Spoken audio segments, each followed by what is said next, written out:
Aku dah tengok masa hari lesbian, kau dah suka? Cik Azrul. Nanti jangan lupa tanya Cik Azrul. Pakai warna apa Cik Azrul? Bukan tidak boleh. Dia bukan tak tahu tadi. Tak boleh tau. Hitam pun saya rasa. Aduh.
Wah ni sini macam ni kot kan. Nak nampak punya sikit kan. Macam aku pula art lipat. Tak lipat. Art department. Aku dulu art department. Kau kaki lipat. Panjang dia jadi Ke dulu ni. cerita. Ceng.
projek Viral CASA pada kali ini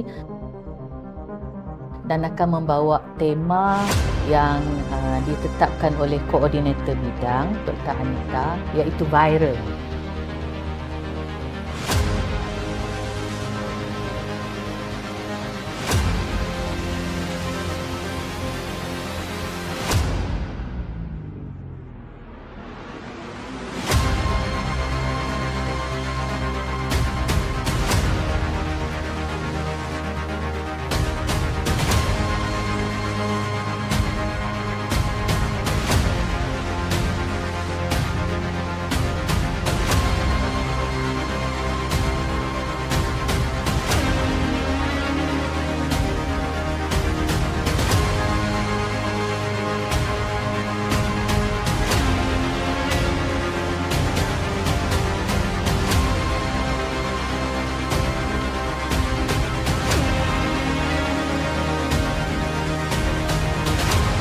Dan CASA itu sendiri adalah satu penjenamaan nilai.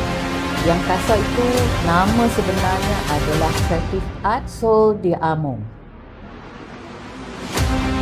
Kita dah tetapkan viral CASA ni adalah ke arah pendidikan.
Projek Viral CASA pada kali ini dan akan membawa tema yang ditetapkan oleh koordinator bidang Dr. Anita, iaitu viral.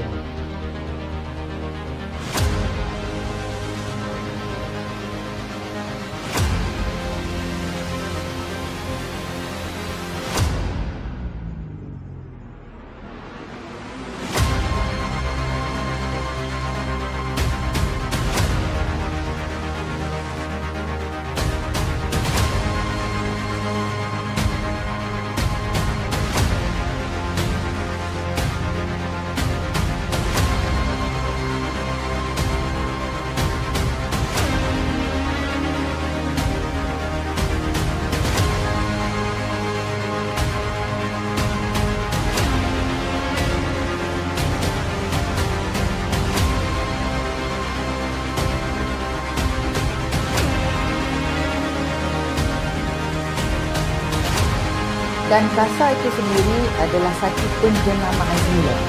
Yang CASA itu nama sebenarnya adalah Creative Art Sol de Among. Kita dah tetapkan viral CASA ni adalah ke arah pendidikan.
Projek Viral CASA pada kali ini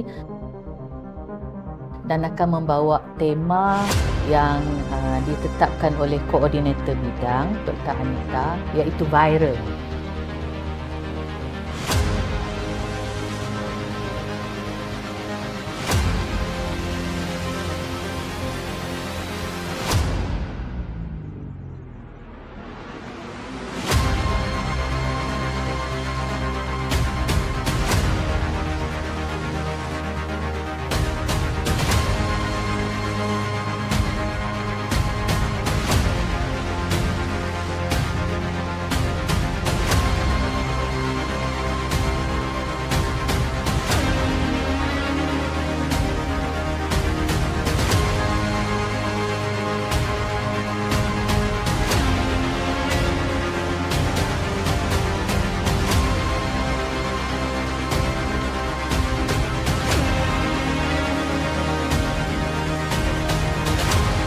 Dan CASA itu sendiri adalah satu penjenamaan semula. Yang CASA itu nama sebenarnya adalah Creative Art Sol de Among. Kita dah tetapkan viral CASA ni adalah ke arah pendidikan.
me see you drop. Check. Test mic. 1, 2, 3. Check mic. Test 1, 2, 3. Ni monitor apa? Ni monitor tu. Okay. Monitor lah kan? Monitor tu. Coba aja monitor tu je lah. MS monitor. Dengar balik lah suara tu kat tepi. Lupa minat je.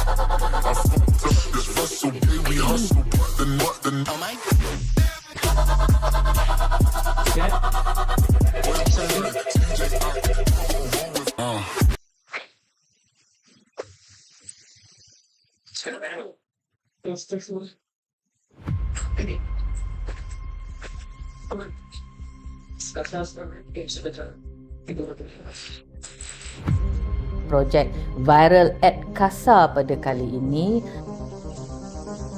dan akan membawa tema yang ditetapkan oleh koordinator bidang Dr. Anita, iaitu viral. Phone aku dah tak silent. Boleh dengar lah. Phone duduk nanti. Notification off. Silent set.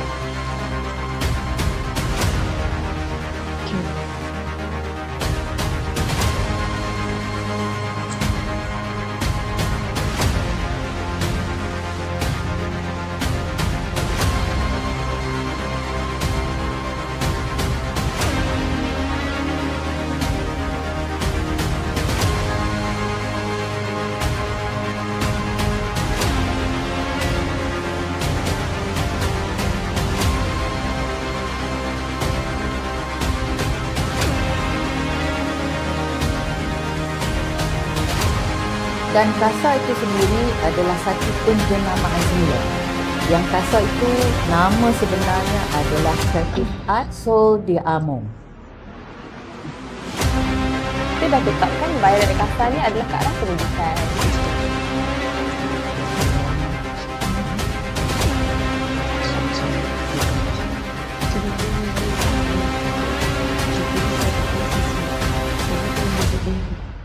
Kan?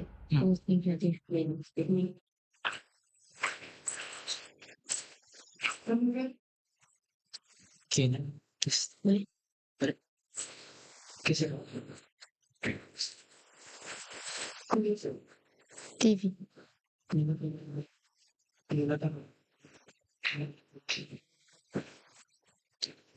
Cakap lagi. Good morning, everyone, and welcome to CINEMOVE Podcast at SULAM International Filming in Malaysia Online Webinar 2026. Before we officially begin, we will allow a few minutes for participants' registration and an audio-visual test. This is to ensure that everyone is properly registered and that your audio and video settings are working clearly.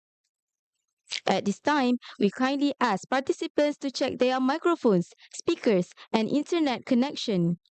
Please keep your microphones mute unless instructed otherwise. If you experience any technical issues, you may use the chat box and our technical team will be happy to assist you.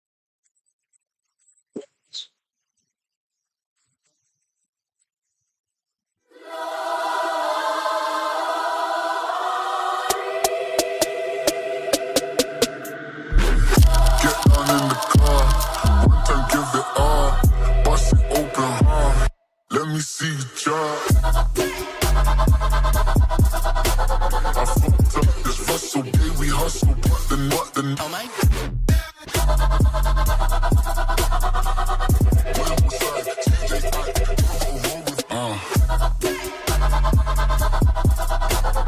fucked up this hustle, baby, we hustle.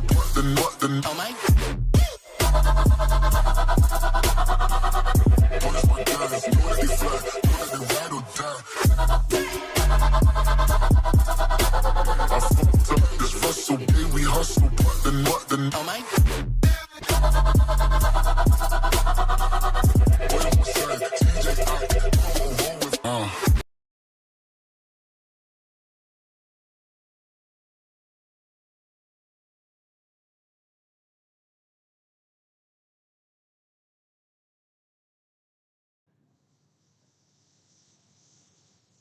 Thank you everyone for your cooperation.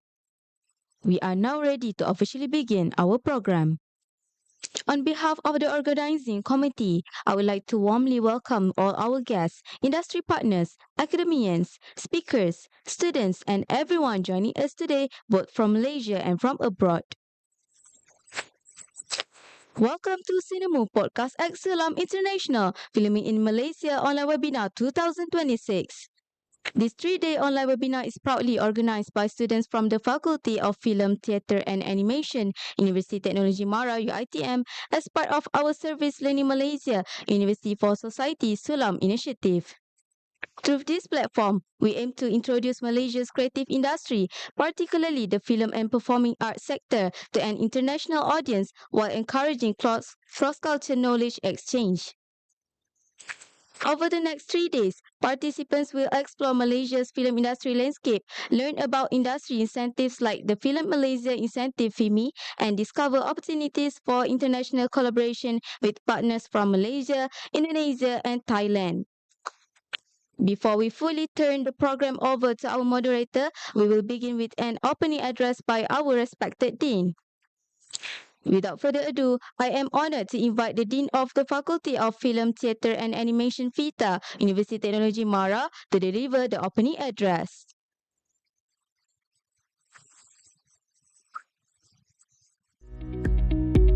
Bismillahirrahmanirrahim.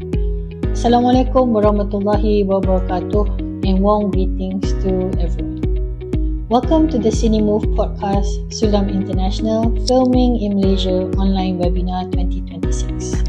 The Faculty of Film, Theatre and Animation, University Technology Mara, Cawangan Selangor, Kampus Puncak Perdana, Malaysia would like to extend our sincere appreciation to our distinguished speakers, industry partners, lecturers and students, and warmly welcome all participants from Malaysia, Indonesia and Thailand who have joined us today. This program is made meaningful through the integration of the Service Learning Malaysia University for Society SULAM approach, implemented via student-driven platforms such as the CINEMOVE Club. It provides valuable knowledge transfer and hands-on experience for students while bridging academic learning with real industry practices and community engagement. This initiative demonstrates that the students from the Faculty of Film, Theatre and Animation are not only equipped with theoretical knowledge, but also capable of leading, collaborating effectively, and producing creative content that is relevant to today's creative industry landscape. In addition, I would like to thank the National Film Development Corporation Malaysia, FINAS, and the Film in Malaysia Incentive, FIMI, for supporting this initiative. I hope that collaborations like this will continue and expand in the future, strengthening the faculty's role as a centre of excellence while nurturing well-rounded, competitive and professionally ethical graduates. I would also like to extend my heartfelt congratulations and appreciations to Dr. Haznan Anita Zainal Abidin, Coordinator of Creative Industry Management, and Mr. Ahmad Azlan Shah Abdul Rashid, Course Lecturer and Advisor of the CINEMOVE Club, for their commitment, leadership, and significant contribution in making this collaborative initiative a reality. Their efforts truly reflect the faculty's aspiration to strengthen the connection between academia and the industry. To the following, I would like to praise and acknowledge the hard work, professionalism, creativity, and dedication that has been given to ensure the success of this project. The Creative Industry Management Student Club, CASA, the President of the CINEMOVE Club, Shafiq Shazwan Mazhanis, the SULAM Event Manager, Muhammad Adam Mas Ruhaizan, as well as students from 2 academic programs, the Bachelor of Creative Industry Management, Honours, Arts Management, and Film Production Management, Semester 3, under the courses FMA 531, Business Strategy for Arts Entrepreneurs, FMP 534, Risk and Crisis Management in Film Production, with the involvement of Diploma in Arts Management, Semester 3 students, under the course FFM 234, Exhibition Management. With that, I would like to officially welcome everyone to this podcast and webinar session. I wish everyone a meaningful and insightful discussion. Thank you.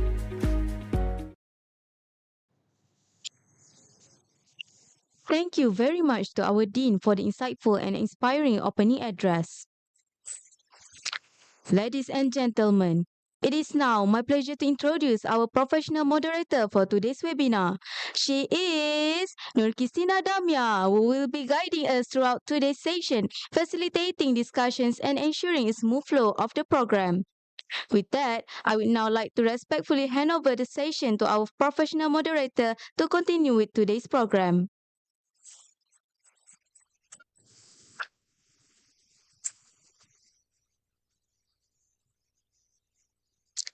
Hey everyone, a very good morning and warm greetings to all of you joining us today. Welcome to CINEMOVE podcast at SULAM International, filming in Malaysia Online Webinar 2026.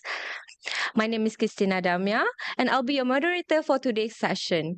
I'm truly honored to guide you through this webinar and be part of this meaningful international knowledge sharing platform.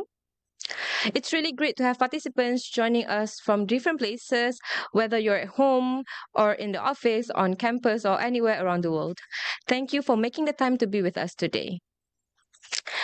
We have an exciting and insightful session planned, and we hope today's discussion will give you a clearer understanding of Malaysia's film industry landscape, especially opportunities available for international filmmakers. First and foremost, I would like to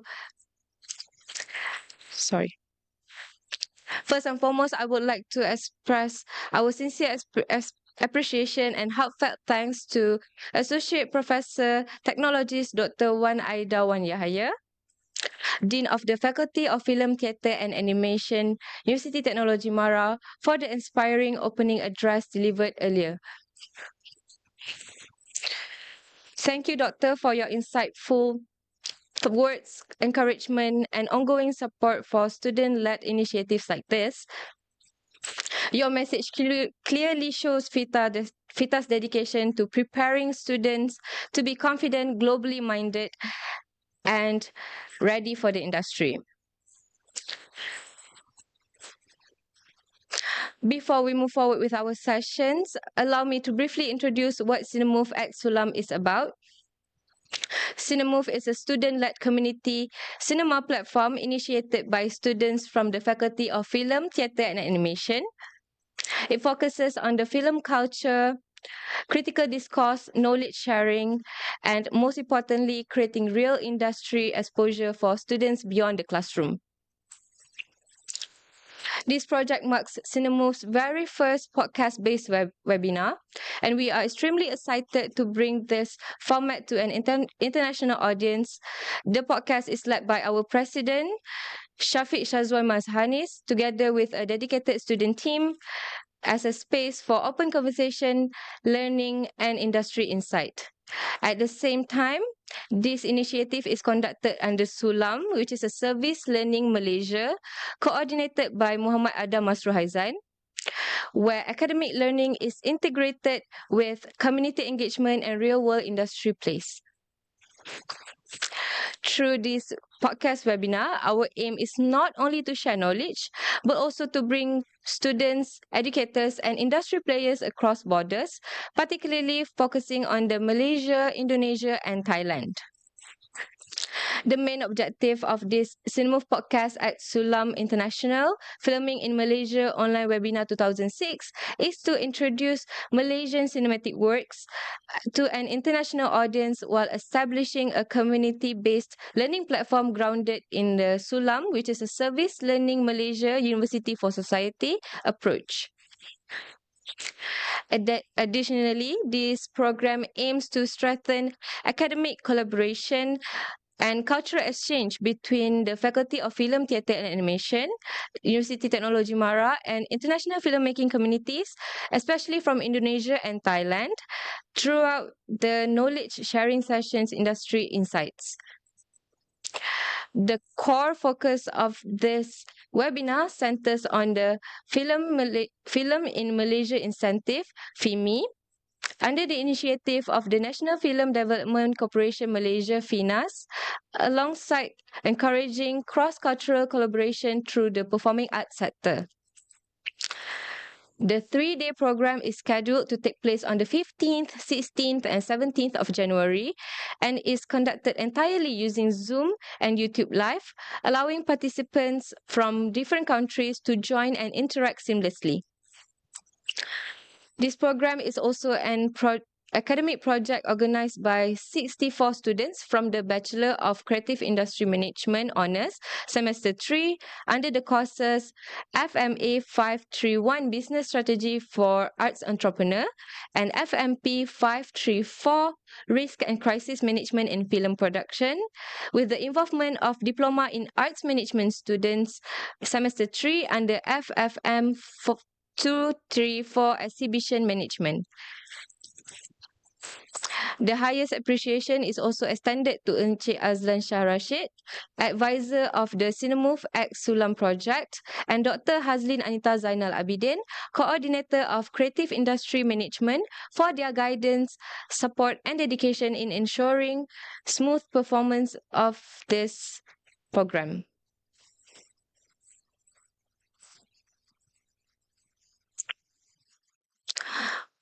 Before we dive into today's discussion, I would also like to take a moment to express our sincere appreciation to our sponsors who have made this program possible. CINEMOVE Podcast at SULAM International, filming in Malaysia Online Webinar 2006 is proudly supported by Tegas Broadcast, Northwind Intellect, and Kunang Kunang Pictures. We are truly grateful for their trust, support, and commitment towards empowering education, creativity, and knowledge sharing initiatives within the film and creative industry. Their support plays an important role in helping student-led projects like this come to life and reach wider international audience. So, all right, let me give you a quick overview of what to expect on our day one of webinar. So, the first session is an introduction to FIMI and Malaysia Film Incentive. This session will provide a foundational understanding of FIMI and the policies that support local and international film production in Malaysia. The second session, FIMI application process and production guidelines. Here we will walk you through the application process and key guidelines that filmmakers need to follow. And the last session, which is a session 3, we will talk about Tourism Mai 2026, strategies for promoting Malaysia through creative media. This session will explore real-life experiences and examples of international productions that have successfully worked in Malaysia. Through this webinar, you are encouraged to submit your questions via the live chat on the webinar platform or YouTube Live. Selected questions will be addressed during the Q&A session. And all right, everyone, we are now ready to begin our session 1, which is an introduction to FIMI and Malaysia Film Incentive. I am pleased to introduce our first speaker, Mr. Zulkifli Abu Bakar. We'll be sharing an overview of FIMI and the related film incentive policies in Malaysia. Mr. Zulkifli Abu Bakar is the director of the Film in Malaysia office. Will brings extensive experience in Malaysia's film incentive policies. He will further complement this session by offering valuable insights from an industry and policy perspective on the Film in Malaysia incentive FIMI. And we are truly grateful to have Mr. Zulkifli with us today, and we are confident that this session will be beneficial, especially for our international participants who are interested in filming in Malaysia. Without further waiting, let's give a warm welcome to Mr. Zulkifli Abu Bakar to invite him to begin session 1. Assalamualaikum. Waalaikumsalam, and thank you to the lovely MC today, today's morning. And before beginning this session, I would like to send my gratitude to the faculty of FiTA and to all the students that make this podcast happen today. And this is an very honored for Finas and for Fimi and for myself to be able to attend this podcast, and thanks to you all. And if I may begin, I will introduce myself first. And my name is Zulkifli Abu Bakar, and everybody in the industry call me Zoc, so you can all call me Zoc, no problem. And before we begin to explore more about FIMI, let me first introduce what is FINAS. So I guess maybe some of you already knows what is FINAS, and maybe you want to know more about FINAS. So FINAS is a government body entrusted by the Malaysian government to uh, foresee the development uh, and to facilitate the development of the film industry. So in FINAS, we have our licensing, our training, and also the incentives such as the FIMI, and also there's a lot more incentive in FINAS. So what is FIMI then? So FIMI is incentive that was introduced by the government in back in 2013. So it's already 13 years.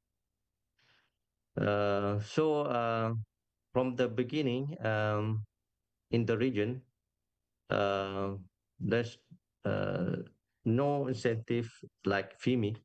So in the ASEAN region, FIMI is one of the earliest incentives that was introduced back then. So FIMI is a cash rebate of 30% for a spending in production in Malaysia. So I guess it would be better if I share with you the slide so you can get a clear picture of what is FIMI is. Can somebody share me the slide, please?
We are sending the slides to you.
Okay, sorry for a little bit of technical problem. So let me continue with the slides. And okay, this is film emulation incentive. So next slide, please. So like I said before, what is FIMI? FIMI is uh,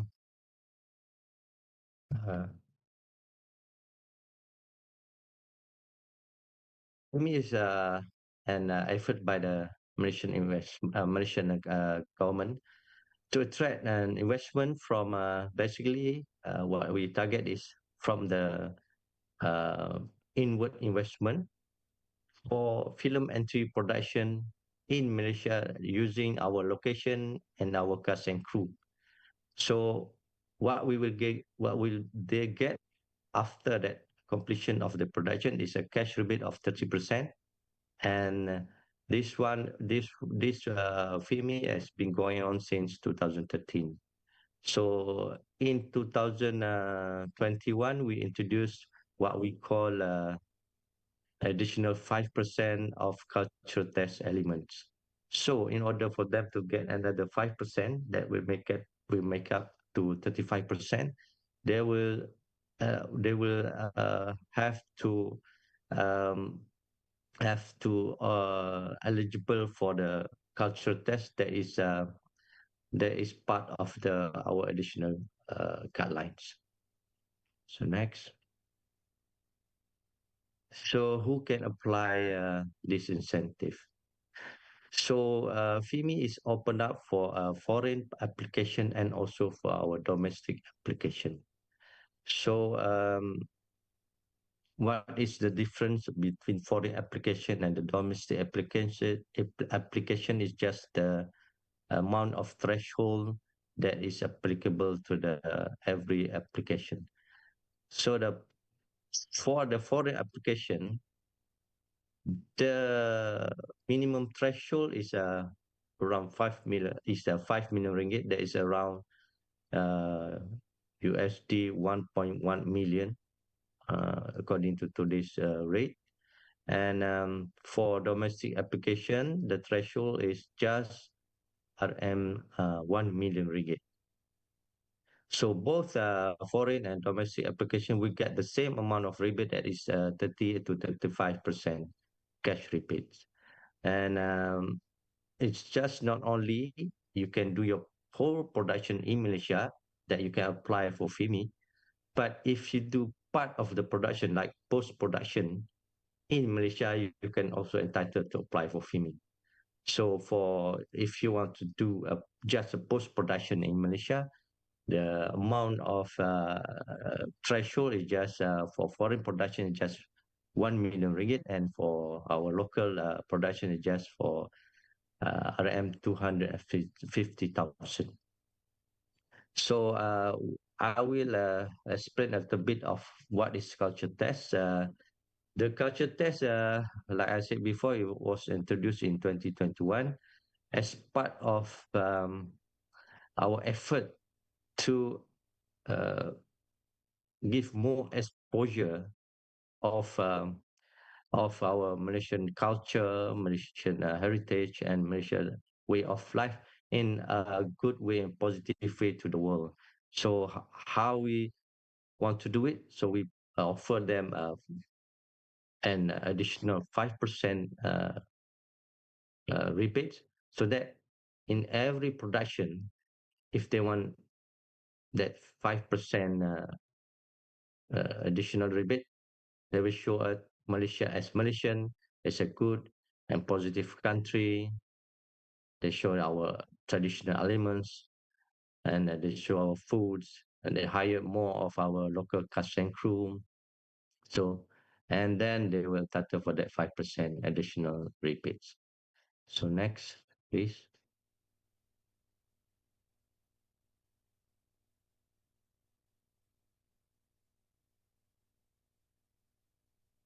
This is the type of formats that are eligible to apply for FIMI. So if you can see here, that all the formats that are available in the content industry right now is mostly eligible for the application for the FIMI.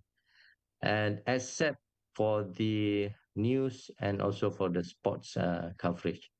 That format is not eligible yet in FIMI, and also for games, it's also not eligible yet for FIMI.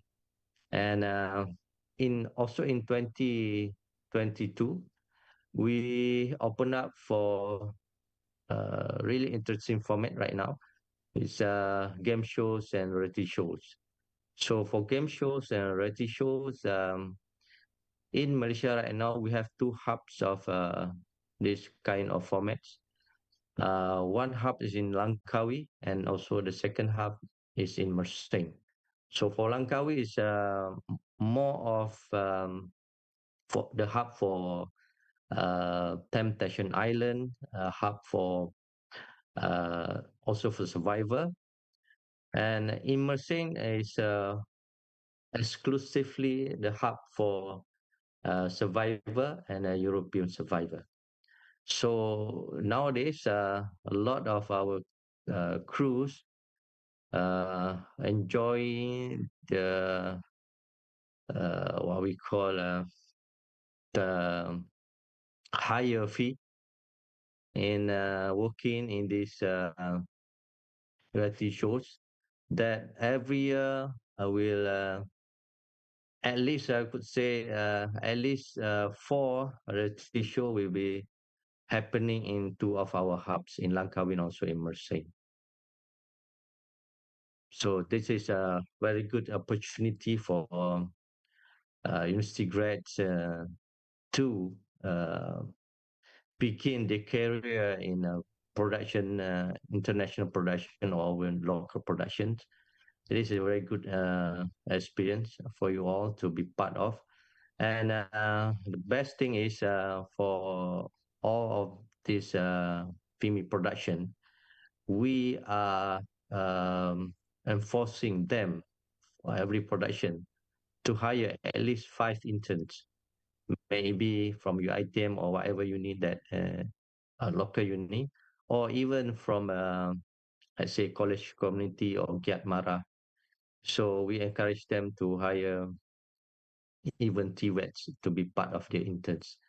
And even though it says that 5 interns is enough, and every major production, they hire at least 10 to 15 interns. So is a very good opportunity for the university's students to be part of these productions, and they paid very very well. Next, please. And if you all have any question, you can interject anytime, no problem.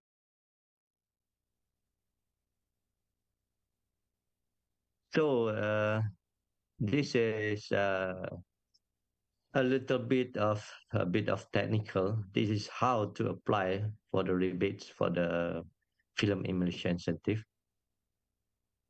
First of all, excuse-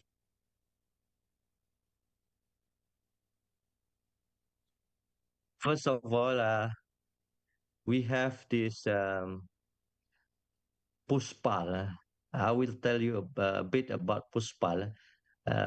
In order for any foreign production uh, from around the world to be able to shoot in Malaysia, they have to get through what we call Puspal.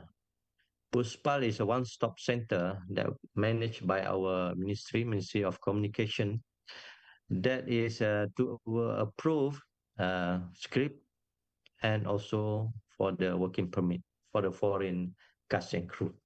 So, uh, if you interested in shooting in Malaysia, this is the gatekeeper. So I believe all over the world they have this kind of gatekeeper.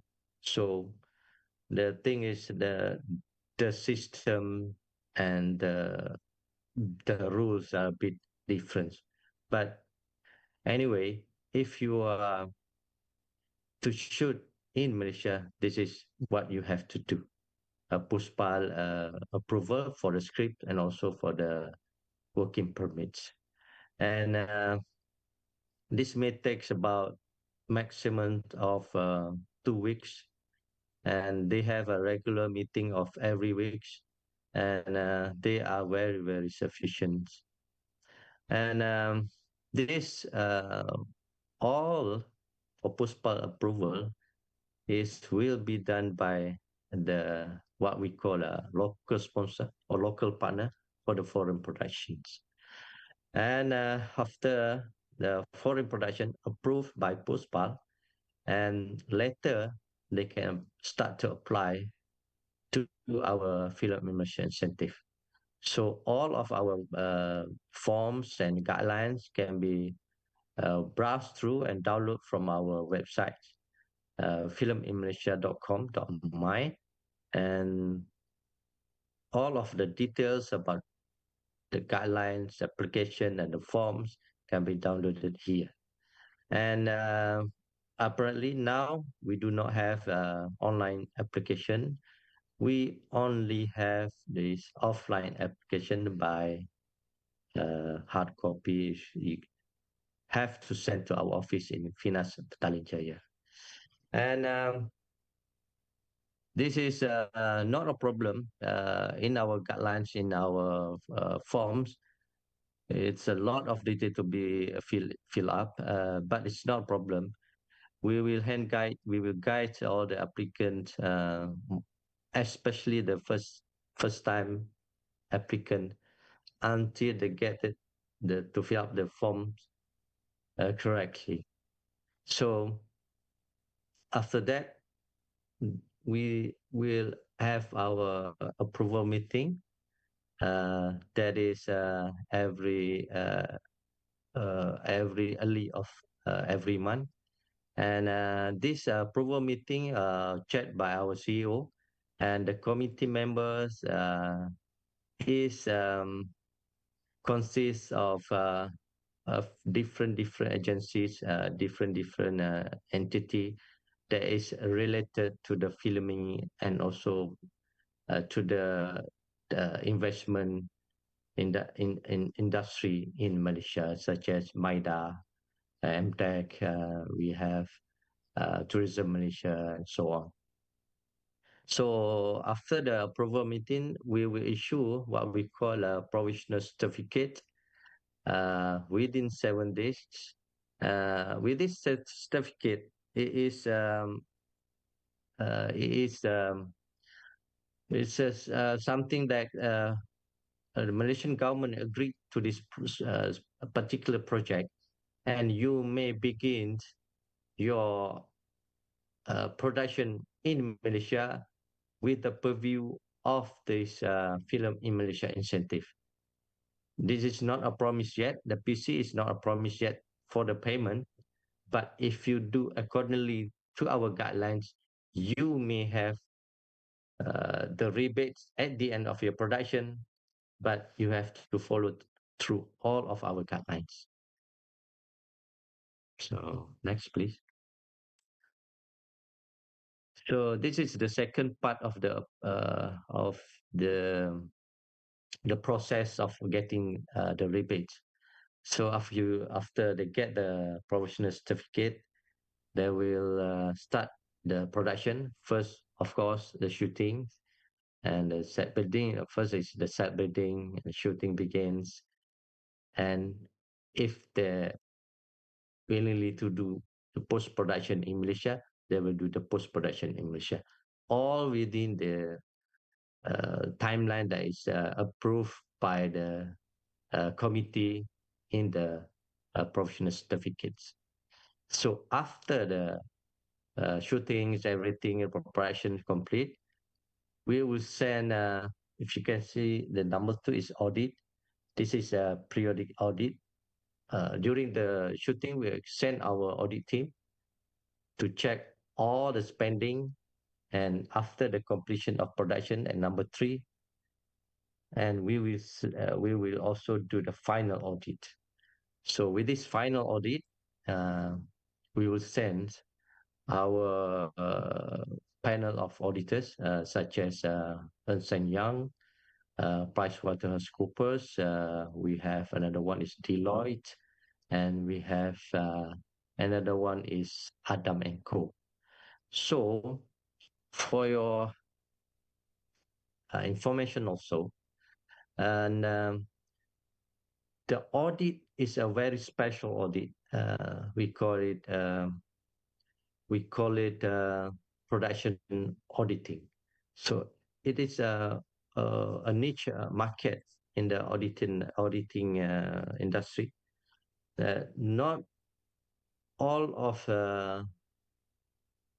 these big auditors, even the local auditors, familiar with production. So somehow the auditors will have to cooperate with our team and to familiarize with the terms and with the production processes, because the terms and production processes is very alien to the auditors. Let's say, for example, props or wardrobe. For a new auditors, this is very alien, very weird, very new words to begin with. So we will closely monitor our auditors and closely work together with our auditors, so that whatever they audit, they don't miscalculate or misinterpreted the payment or the process in the productions. And in the meantime, the audit process going on.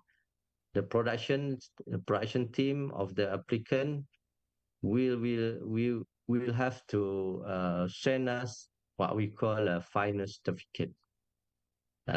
This final certificate is basically the declarations of the total amounts pending in Malaysia. So let's say in the professional certificate, the first that we approve, they say they will spend in Malaysia of 10 million ringgit.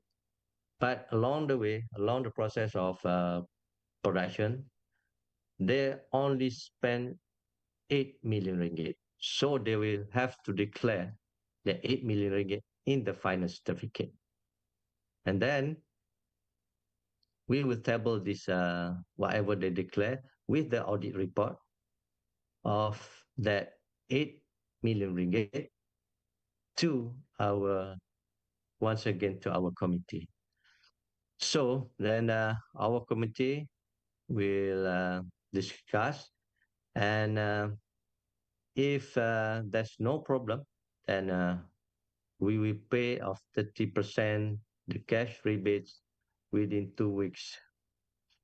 So that's it. And right now, up until now, we have 220 projects locally and internationally that already successfully receive the payment of the 30% cash rebate.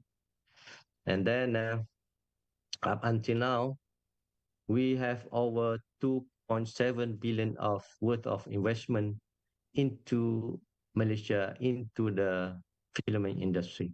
Most of it, I can say 60% of this 2.7 billion investment goes to the fees of our local cast and crew. So can you imagine how much they get paid for just one production of international films? Next, please.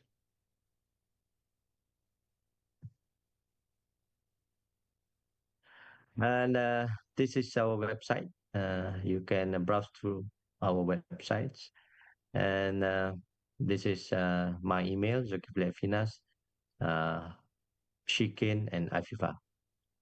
If anything, you can email us, and we'll be very happy to help you guys understand more about filming. So if you can see on left and right side of the slides, this is a example of what is our projects been approved. We have well, a lot. So maybe if I say a few titles that may interest you, maybe Crazy Rich Asian is also 90% shoot in Malaysia, and have been receiving this 30% cash rebates. So this is all of my presentation, and I'll just well maybe our MC will take over for now, and then open up for Q&A session.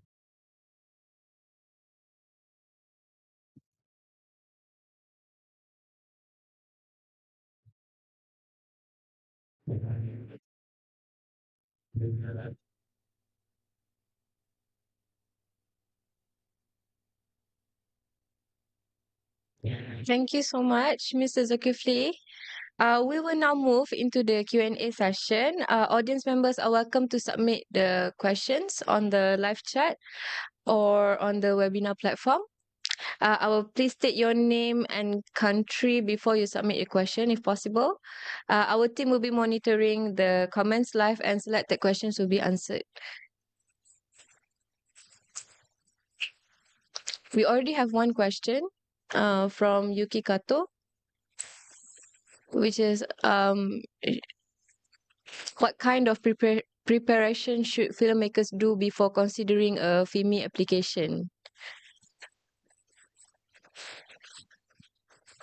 Thank you for the questions.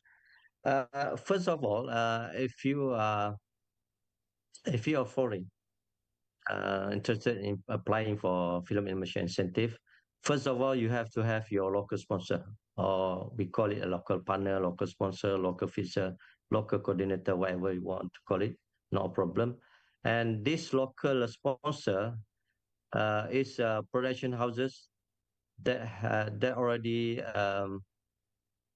acquire or is a license holder for production, license holder under FINAS. And the second thing that is most important thing is the script. You have to at least have your first draft of the script ready in order for you to apply.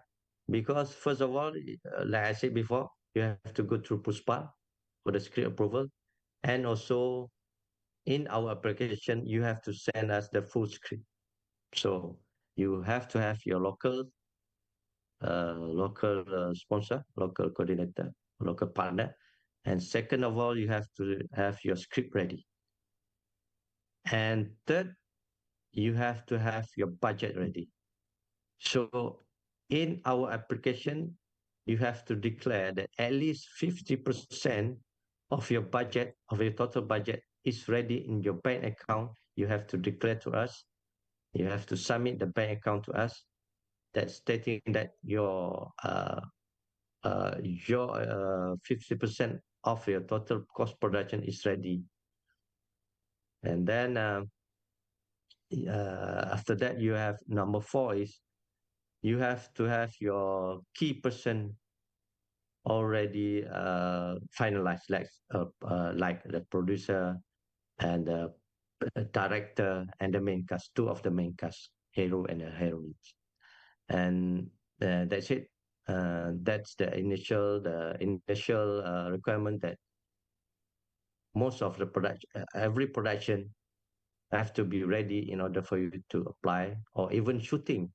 Even you don't apply for FIMI. If you want to do your shooting, these 4 elements are very important. Another question, please.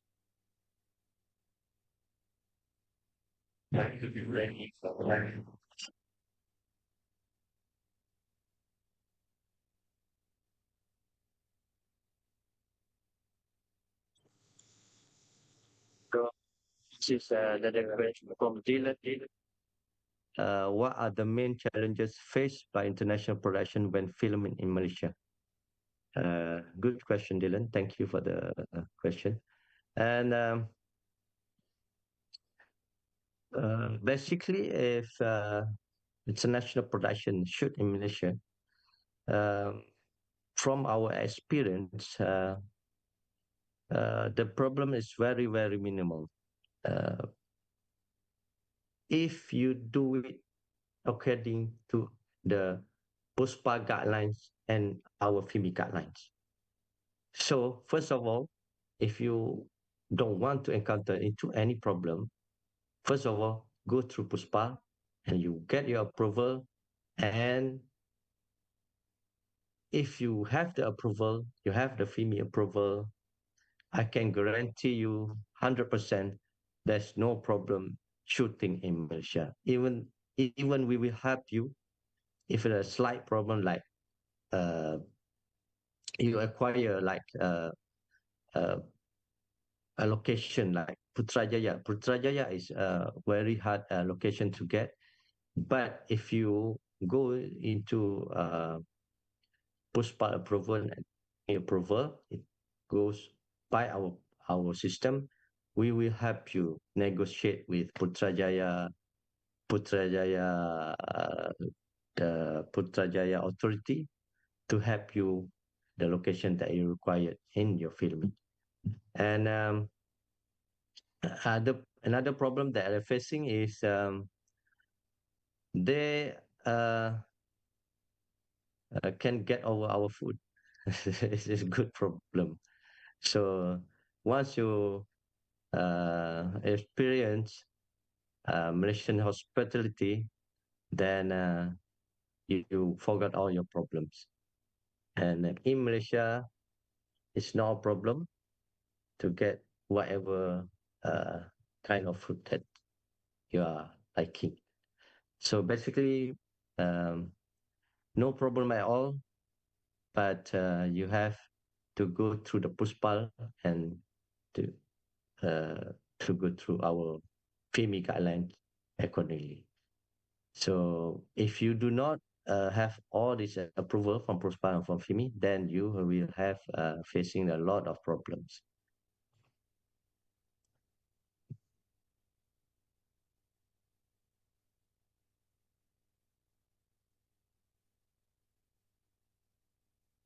It's from Adrian. How does FIMI help develop local talent and crew? So, like I said before, we enforce this production who applied for FIMI to hire at least 5 interns, and also, and we enforce them production at least 30% of their cast and crew is from our local cast and crew, and that is for international production. For local production, at least 80% of their cast and crew is local. Oh, sorry. That is for domestic application, 80%.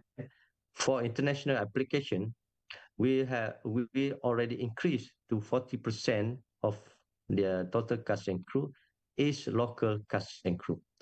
So, and let's say 100 people working in this particular production, 40 people out of this 100 is local.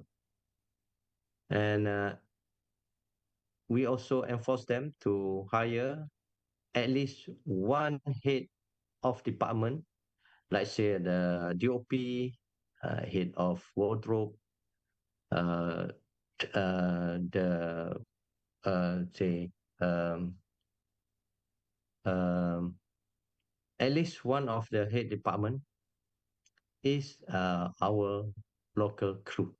So they will entitle that 5% additional rebate. Hope that answer your question. And another question is Putra Anding Indra Kurniawan. Can local Indo production get 50% grant from Malaysia if we shoot Kuching in Kuching Sarawak? And I more question. Did Duyong got the FIMI grant? Okay, the first question is, can Indonesian production get 50% grant in Malaysia if shoot in Kuching Sarawak? It's not 50% cash rebate, it's 30 to 35% cash rebate. Yes, and Indonesia production can get this rebate if they shoot in Sarawak or whatever location in Malaysia. Sarawak, Sabah, Semenanjung is considered all part of Malaysia. Then it's not 50%, it's 30% cash rebate. And the number 2 question is, do you got FIMI grant or finance grant? No, it's not part of our grant system for the Duyung. Does FIMI from another one? Does FIMI support small or independent film production? Yes, we do support small or independent film production, but like earlier in the slides, we have the minimum threshold. So it's not a problem either you're independent or small production, but what we count is the amount of total production, the cost of production that you're willing to invest. So for the domestic application, you have to invest at least 1 million ringgit to be entitled for the FIMI application. For foreign production, you have to invest in Malaysia at least 5 million ringgit or higher. So it's not the size of the company that matters to us, it's the size of the investment, the cost of production. And from Adrian, are there any language or culture considered foreign filmmakers should be aware of when working in Malaysia? I really want to know. And from Adrian, sir, are there any language or culture consideration for foreign filmmakers should be aware of when working in Malaysia? And this, is there any film you prefer in the near future online? Is there any from Putra Anding also? Is there any filmy briefing in the near future? We are online. Would love to get more info on filmmakers. If you guys can gather a few of your filmmakers, at least 10 or above, we can do a special briefing just on filming. And it doesn't matter if we do it online or we do it physically at our office. And yes, we do. we always do briefings in Malaysia and abroad about FIMI. No problem. You can contact us. And this one from Adrian, are there any language or cultural consideration foreign filmmakers should be aware when working in Malaysia? Language, no problem. You can converse in any language in Malaysia. And cultural, yes, of course, these three art, race, royalties, and religious, that one you cannot touch in whatever productions, may be film production or even in publication. That one is very, very a big no.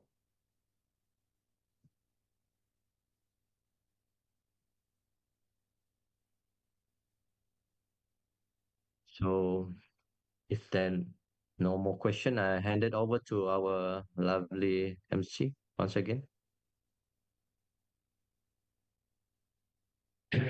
Thank you very much, Mr. Zulkifli. Just want to answer Putra Anding question. Is there any FIMI briefing?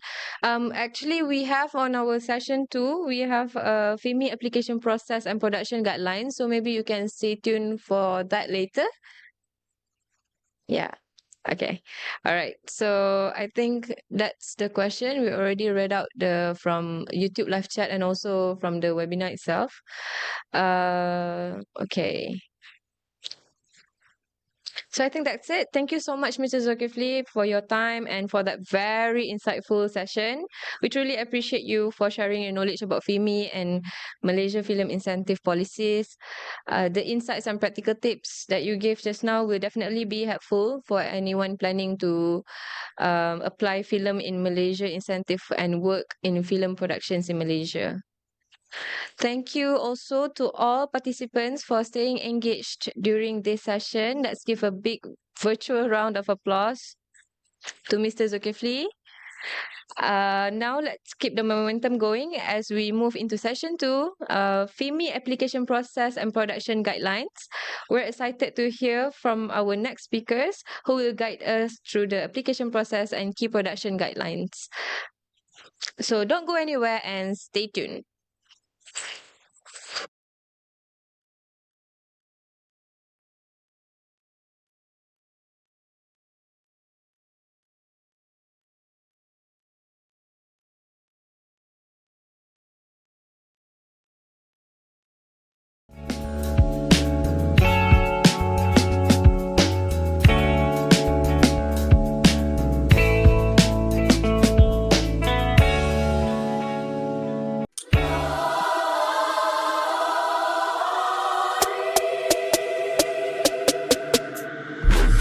Get down in the car, one time give it all.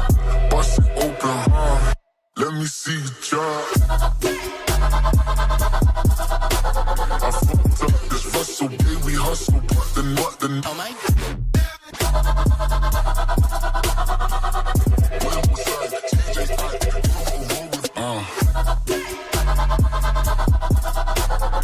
fucked up this Russell, baby, we hustle, but the oh my.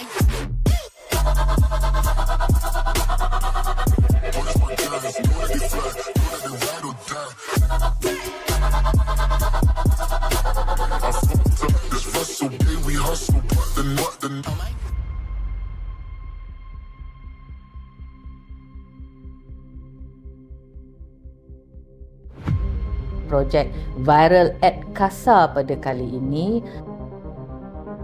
dan akan membawa tema yang ditetapkan oleh koordinator bidang Dr. Anita, iaitu viral.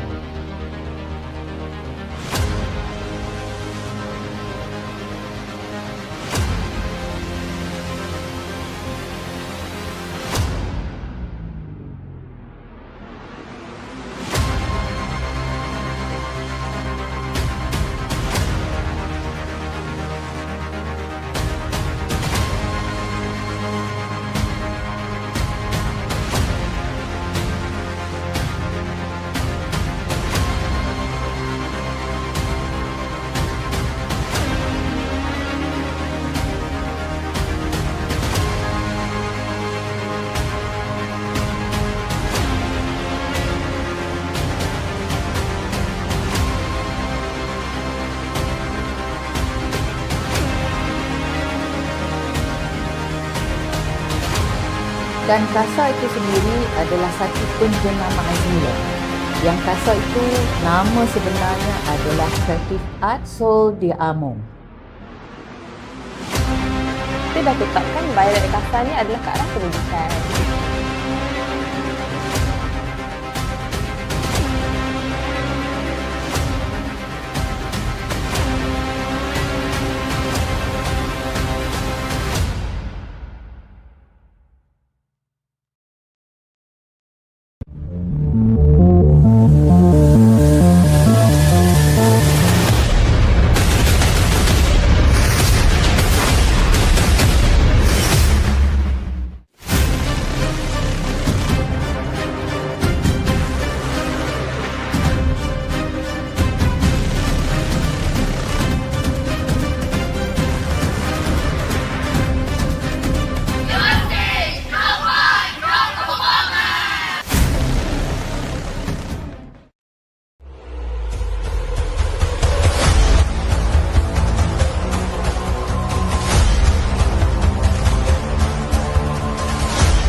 projek Viral CASA pada kali ini dan akan membawa tema yang ditetapkan oleh koordinator bidang Dr. Anita, iaitu viral.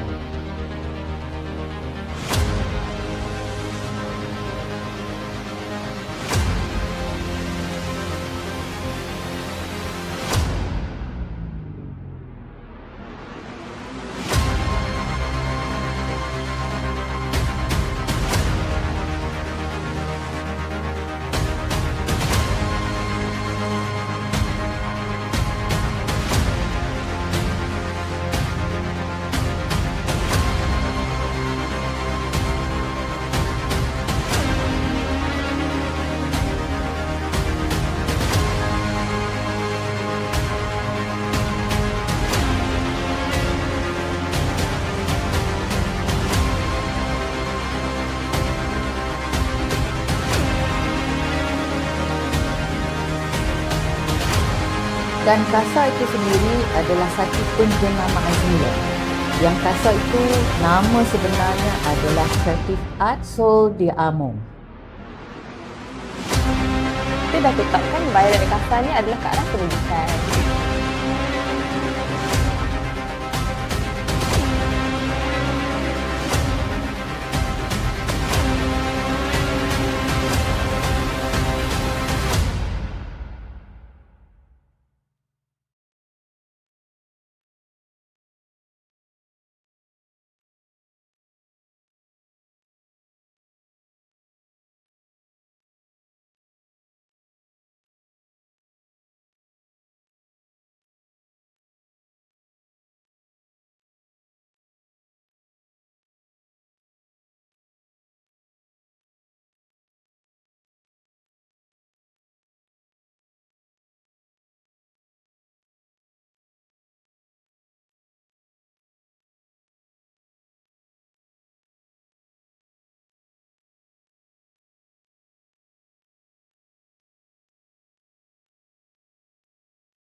day we hustle, but then oh my.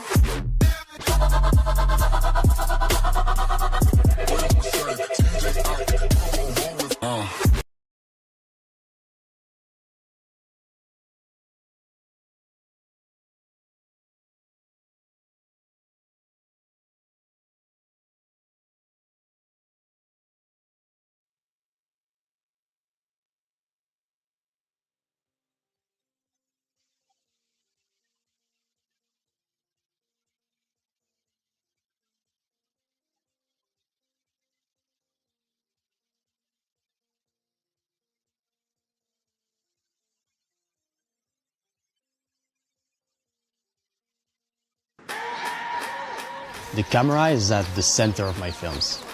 If I use a new one, I need to see how it performs in real life and what that new tech can do for my creative. I'm making this ad and it's focused on the performance of a bike and an athlete. I need to capture the speed, the control, the drive and the determination. Usually for a shoot like this, I will need several bodies carefully selected for each setup.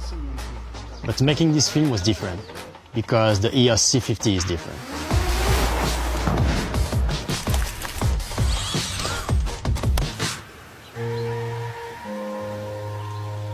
I was surprised how dark it was in the tunnel.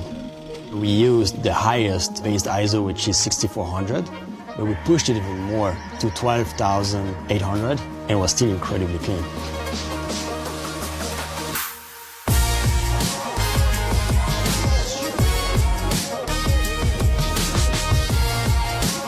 Shooting 7K RAW on an open gate sensor gave us so many options for social media and all these cuts. It's great to play with. Tracking looks good. Do the next shot. Nice one. Thanks, man. Shooting cycling from a car can be kind of tricky. All right, guys, we good to go? The car is moving, the biker is moving like left and right, and doing the focus in this case can be really something difficult. So the way to control this setup was from a tablet inside the car, and it was great to have everything at the same place. It was so easy to control the zoom, the focus. We had access to the aperture and everything. Okay, boost! Face detection was great. It was really following his face very well. Just a pleasure to work with.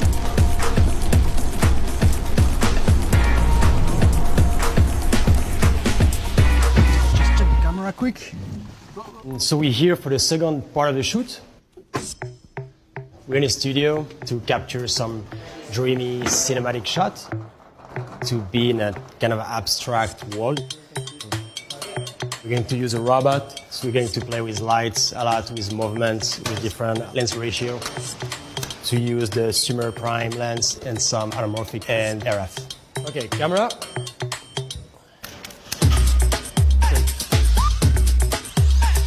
Shift. 3, 2, 1, action. We shot few sequences already, and the image quality and the result is just stunning. No shift or anything, just like a regular. The dynamic range is really, really great. The natural colors, the skin tones, it's beautiful.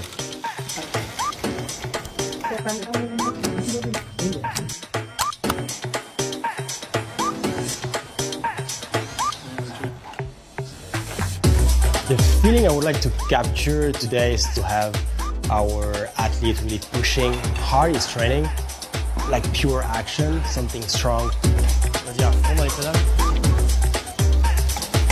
Usually in a project, I think it's really interesting creatively to mix lenses. So I will use anamorphic, but not only. And shooting the full height of the sensor gets everything out of anamorphic lenses. The goal of it is to have different texture to play with, different aspect ratio. Even as a filmmaker, I love shooting stills. Yeah, perfect. And what is great about this camera, it's from the flick of a switch, I can change from professional video to high quality stills.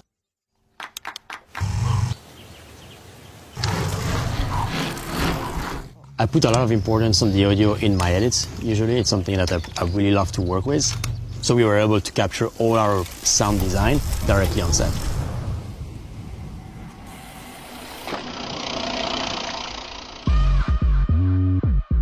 exciting. The light is getting really good, and we're going to put this beast on a FPV drone. And then you dive. We're going to get some sick cinematic shot from this guy. All right, let's do it.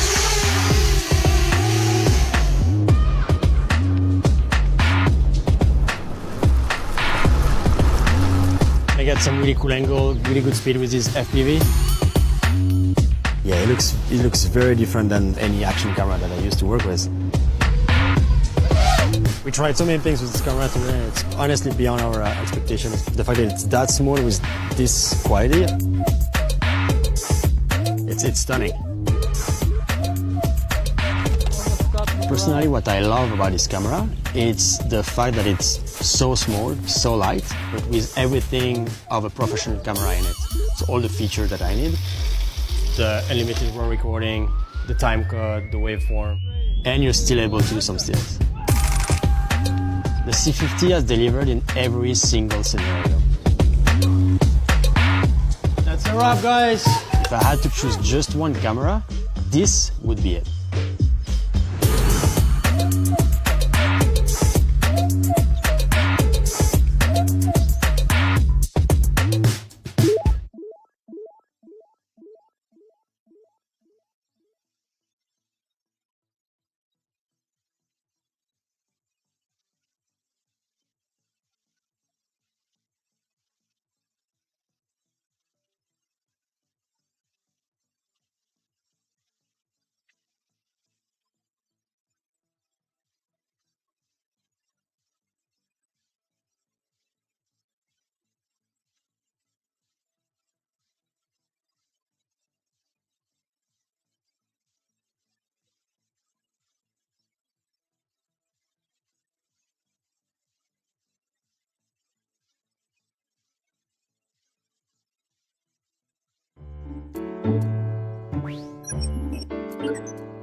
Imagine a beautiful beach with blue skies, white powdery sands, crystal clear waters, and palm trees swaying in the tropical breeze. Imagine lush tropical rainforests with diverse flora and fauna, and cool misty hills and mountains. Imagine a gleaming modern city bustling with people and activity amidst a backdrop of one of the most iconic buildings in the world, the Petronas Twin Towers. Now, imagine yourself right in the midst of these, producing your masterpiece with all that Malaysia has to offer. Malaysia is an endless wealth of possibilities with its beautiful landscape, friendly people, rich and diverse cultural heritage, unique architecture, and essence of modern life. Malaysia also has world-class infrastructure in the field of film production, with the opening of Pinewood Iskandar Malaysia Studios in Johor, and film workers who are highly respected in their field. To encourage foreign production companies to produce their work in Malaysia, the Malaysian government introduced the Film in Malaysia Incentive, or FIMI. FIMI is a 30% cash rebate for qualifying Malaysian production expenditure, QMPE. That's quite a lot. It's to provide an additional financial incentive for creative content development, specifically for film, television, and other screen productions. FIMI is available for both Malaysian and foreign production activities and can be applied in one of two streams. 1. Production activity. 2. Post-production activity. FIMI applications are processed through the Film in Malaysia Office, or FIMO, a division of the National Film Development Corporation Malaysia, or FINAS. All Malaysian and foreign film producers who choose Malaysia for filming location and pre-production, as well as production and post-production activities, are eligible to apply for FIMI. FIMI applies to productions with the following formats.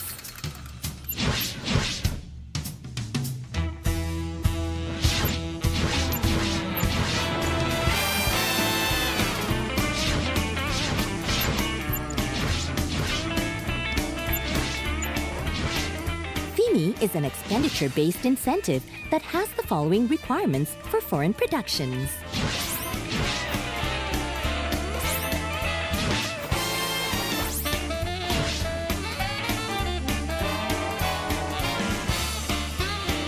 Before Before the commencement of a production expenditure, producers need to apply to FINAS for the FIMI Provisional Certificate. The provisional certificate will be issued once the project meets the requirements of the incentive. The final certificate is to be applied once the production is completed and the relevant receipts have been audited. Each project cash rebate will be valued at 30% of the qualifying Malaysian production expenditure that is to be claimed from FINAS. FINAS oversees the production activities in Malaysia.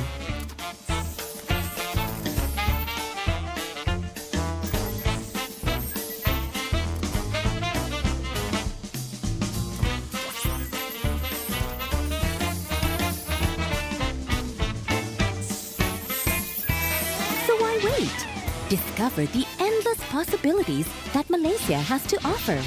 Log on to the website and watch the magic unfold.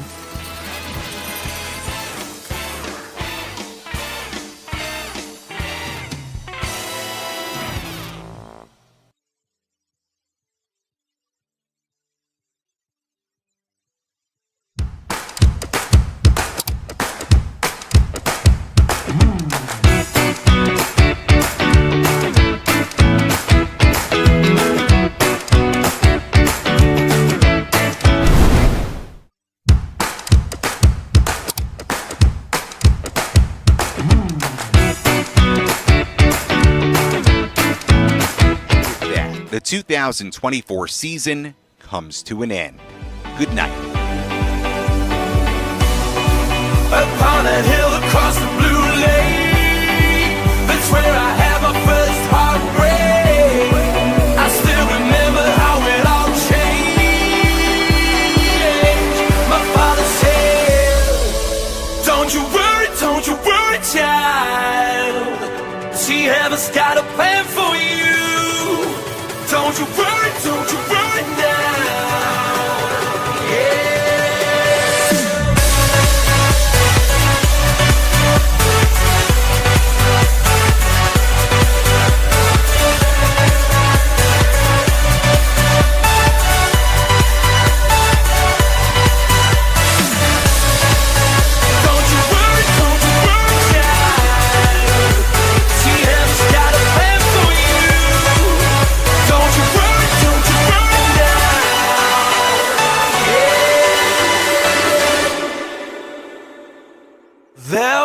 A time I met a girl of a different kind.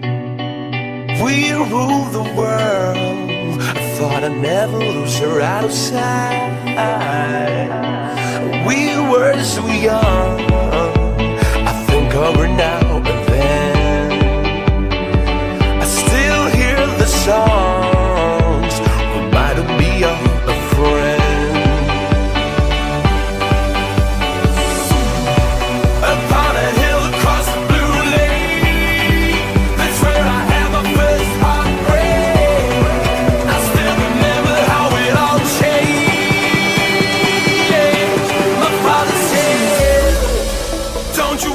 Don't you worry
I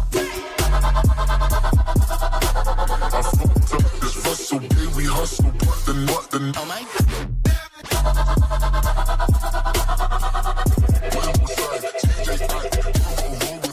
fucked up this hustle, yeah, we hustle, but then oh my.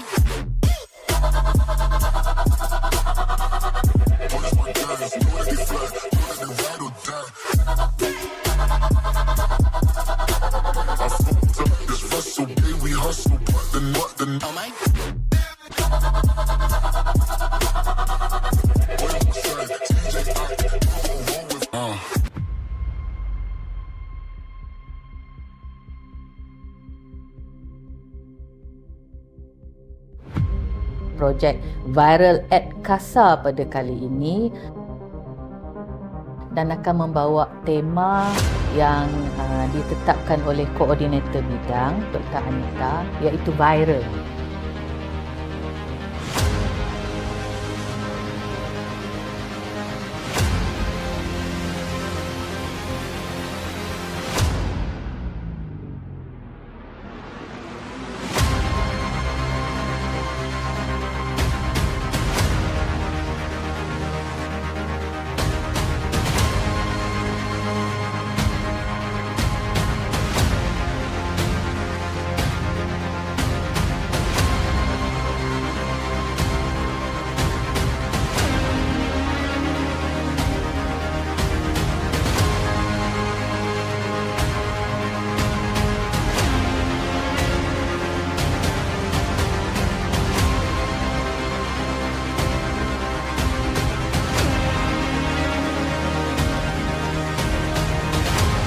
Dan CASA itu sendiri adalah satu penjenamaan semula. Yang CASA itu nama sebenarnya adalah Creative Art Sol de Amo. Kita dah tetapkan viral CASA ni adalah ke arah pendidikan.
The 2024 season comes to an end.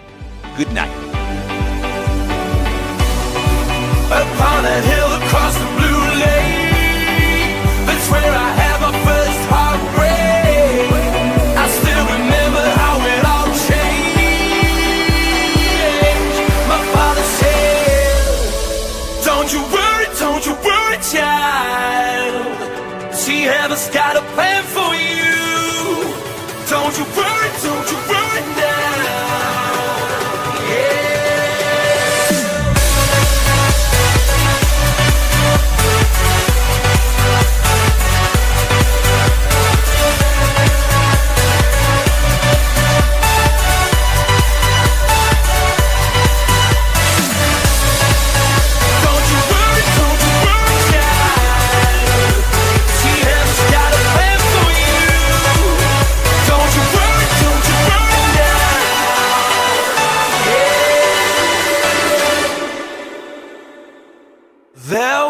A time I met a girl of a different kind.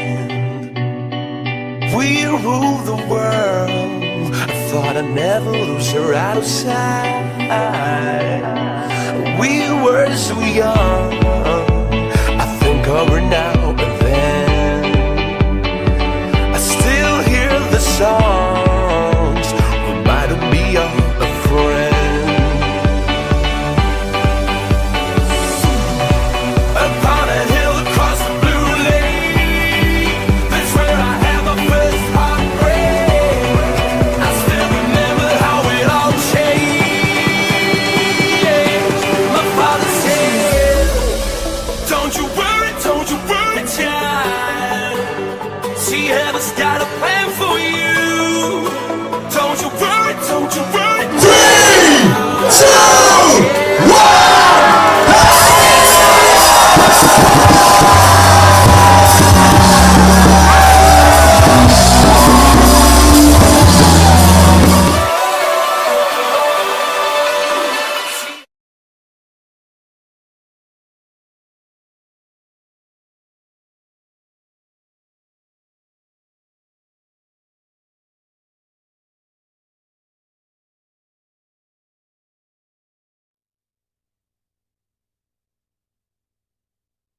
With us. I hope those of you joining us from Zoom webinar are excited for our next sharing session, and to those our viewers on YouTube, don't forget to like this video and subscribe to the channel. We will now move on to session 2, which is FIMI application process and production guidelines. Before that, we would also like to highlight and acknowledge and thank our sponsor, Tegas Broadcast and Multimedia, for their support of the CINEMOVE podcast at SULAM International filming in Malaysia Online Webinar 2026. For this session, we'll be joined by Zulkamil Zulkarnain, a student from Bachelor of Creative Industry Management, Faculty of Film, Theatre and Animation, UiTM, who will be sharing knowledge, insights on FIMI application process and production guidelines. Hello, Kamil. Hello, thank you so much for having me. Alright, Kamil will further guide us through film in Malaysia incentive process and share his knowledge related to the application process. We're excited to have you today with us. Okay, thank you so much. First of all, thank you so much for having me on today's podcast. You're welcome. Well, Assalamualaikum. My name is Zulkamil. As you can see on the screen here, I'm a student. So, for today's session, I will be talking about the mechanics of FIMI. I won't be talking about how it's advertised to people. I won't be talking about how it's on a brochure. I will be talking about how it works in a real production life. So, if you guys were here for the first session in the morning, Encik Zulkifli had mentioned that FIMI is a compliance-based incentive, and understanding the process is actually the difference between getting paid and getting rejected, simply put. It is important that before I begin talking to about the process and everything, that I drill it into your minds that FIMI is not an upfront grant, but rather it's a post-verified cash rebate, meaning there are a bunch more steps to go through before a production can get that cash rebate. You aren't going to be able to just start a production, apply for FIMI, get money, and then start the production. Unfortunately, that's not how it works. There are a bunch of processes in play to ensure proper guidelines are followed and everything like that. So, now that before we get into the actual application process and the many guidelines that come with it, I want to take some time to talk about the fundamentals of the entire process. Oh yeah, please. In a way, this can be seen as like the foundation of applying for FIMI. So, the glaring question in the room would probably be eligibility. How do you know how do you know what can be applied for FIMI? So, FIMI actually covers a wide range of content formats. Anything from feature films to a television series, documentaries, and even sometimes animations. These are all covered by FIMI. But don't get it twisted, because FIMI doesn't just accept any form of content application. No. things that are less out of the things that are more out of the norm, like let's say for example, off the top of my head, a news program and something like a public event recording. These are mostly never accepted by a FIMI exception, a FIMI application. If you guys were here for the first session, Encik Zulkifli had also mentioned this, but today I'll be focusing for this session more for the application process and basically the start to finish of how you are trying to get into applying for FIMI and what it entails, how it looks like, and what challenges someone might not face. Alright, before I really get into the depths of what the whole application process holds, another thing I want to get away and get aside of is the QMPE. You'll be hearing these 4 letters come out of my mouth quite a few times in the next hour or so. But basically, what QMPE stands for is Qualifying Malaysia Production Expenditure. So basically, to boil it down and everything, it's basically how much you spend on or in Malaysian soil. So basically, for the next for this session, I'll be referring to the QMPE with a minimum at the front of it. So the minimum QMPE. So in layman's term, it's the minimum amount of money you need to spend in Malaysia to be eligible for applying for FIMI. If that makes sense, I hope everyone on the Zoom podcast as well as the YouTube live understands that. But basically, I'll be trying to make it as accessible as possible for today's audience. So, about this QMPE, the rates vary slightly for each production, but generally, the minimum QMPE that's required for any production to apply for FIMI is 5 million ringgit. Meaning 5 million ringgit spent in Malaysia. If there's 5 million ringgit that's being spent in Malaysia and $5 million outside of the country, only the 5 million ringgit will count towards the QMPE. So a minimum of 5 million is required, yeah? Okay. So it varies a little bit. If you're only doing post-production in Malaysia, you only have to qualify. To qualify, you only need 1 million ringgit. I say only, but it's still a lot of money, correct? But can you explain more about the minimum 1 million? Oh, okay, sure. It means basically what I'm trying to get at is that you need a minimum of 5-minute expenditures to qualify for FIMI.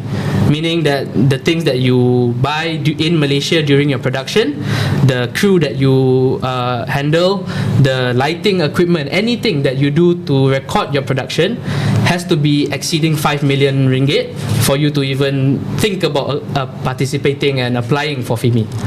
Does that clear things up slightly? Okay, is the 5 million can only be spent on production items and related only? No, not necessarily. Or like anything that you buy, as long as it's something that is in Malaysia. Oh, that means it can be anything from vendors or like permits. If it requires money, as long as it's in Malaysia, it's counted towards that 5 million. But that's just the minimum. It can go up, but we'll get to that soon. Okay. All right. So I just want to make sure that everyone is clear regarding QMPE and towards the bigger picture and everything, because it will be tying into it later. So let's actually move on to the proper application stages. So you'll be surprised at how FIMI actually operates, because it's actually following a natural life cycle of a film project. So any of you guys who have participated in a film production or any production for that matter will know that we break it up into pre-production, production and post-production. Well, in a very similar fashion, FIMI also operates on these quote-unquote guidelines. So let's start at the pre-production, and just to clarify, every single stage has its own responsibility and its own risks. So, for the pre-production stage, it can be seen as one of the most crucial stages for applying for FIMI. At this point, either a producer or the production as a whole has to apply for FIMI through FINAS or FIMO. FIMO, that being Film in Malaysia Office. But before you even think about applying, there are a few steps before that. The applicant must generally be operating as a registered production company. So what this means is, basically, if you're from a foreign country, you must have a Malaysian company, either that or a local partner. Basically, you need to have ties with the country before you can actually start filming and apply for everything. So, but there are companies who specialize in this, of course. So, and another thing that a producer has to keep in mind is that they have to be in contact with FINAS and or FIMO. So during the process, when they are in contact with each other, it is very, very recommended that they discuss the eligibility of their project and hash out any of the requirements. You'll get to what I mean just in a bit, but basically what I'm trying to get at is that when a producer is in touch with FINAS or FIMO, they have to talk about whether or not their project is even eligible to be applied in for FIMI. Yeah. So when I mean about the requirements is that for each project that is submitted, the following information is required. You need things like the story, the generic story of what you're going to film. Like the mood board. Exactly, yeah, like the mood board and stuff like that. But even the script is not limited to just those things. It's even your budget. So before you start shooting, you must already have a rough idea of what your budget will be, as well as your production schedule. Now, this production schedule will basically entail where you will be filming, when you will be filming, and who you will be filming with. So all of this must be hashed out before production can even start. Before you even pick up a camera, all of this must be hashed out first. Basically, you need to have a proposal, like a really like a complete proposal of the film or like anything that you're going to. Yeah, that's a good way to put it. Proposal. Okay. See, in the olden days, if this was done a few years ago, we would probably have a binder thing. But now it's all online. It all can be done. Copy. But there are a bunch of documents involved, and it's a lengthy process to even prepare. So clearly, a producer will also have to identify the QMPE, which, like I said, shows how much money will be spent in Malaysia. So basically, to wrap up everything that I just said, a production has to keep track and even plan out their QMPE, as it does not include any money that is spent outside of Malaysia. So let's say if a production from Thailand wants to film a film in Malaysia, any money that is spent outside of Malaysia, i.e. Thailand, will not count towards the QMPE. Understand. So I hope everyone is still with us here today, and you guys have gotten that clear and it's alright to understand. I'm trying to make it as accessible to anyone as possible. But just if you're going to remember one thing from what I say today, remember this: there is no filming to be done until you get your approval. So as long as your FIMI the FIMI application is not approved, not a single camera is to be picked up, not a single shot is to be taken. The starting a production early is basically one of the most common reasons for an automatic rejection from FIMI, because simply put, it's not following the guidelines and the laws put in place by FIMI and FINAS, FIMO and everything. So they have the right to reject the proposal. Correct. You can. In Malay terms, it's like beria-ria mana pun, eventually you must follow the rules. Guidelines. So it's all tied into this one neat ball, and it's all laid out perfectly for you. So basically, to put it simply put, pre-production can basically be seen as like a checkpoint. It's not just paperwork or like boring things. It's a checkpoint.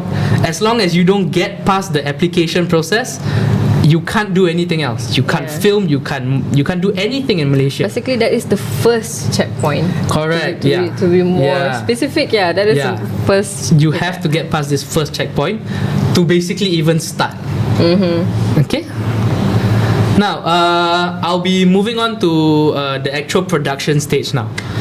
So this is which is like once approval has already been granted. Filming can officially begin in Malaysia. Memang like that lah. But it's also crucial that producers don't think they're in the green just because their project got past that first checkpoint that I mentioned earlier. Okay. There are still plenty of guidelines and laws to follow while filming in Malaysia, of which I will get to soon, don't worry. But before that, however, let's go over a few basic rules that that any production will have to adhere to while applying for FIMI or while shooting under FIMI. So during the production, the project must strictly follow the budget and the shooting schedule that I mentioned earlier. Let's say, for example, if you apply for FIMI with a budget of 7.5 million ringgit, you have to adhere to that. And if you say you're going to shoot, for example, from 9 to 5, you have to adhere to that timing.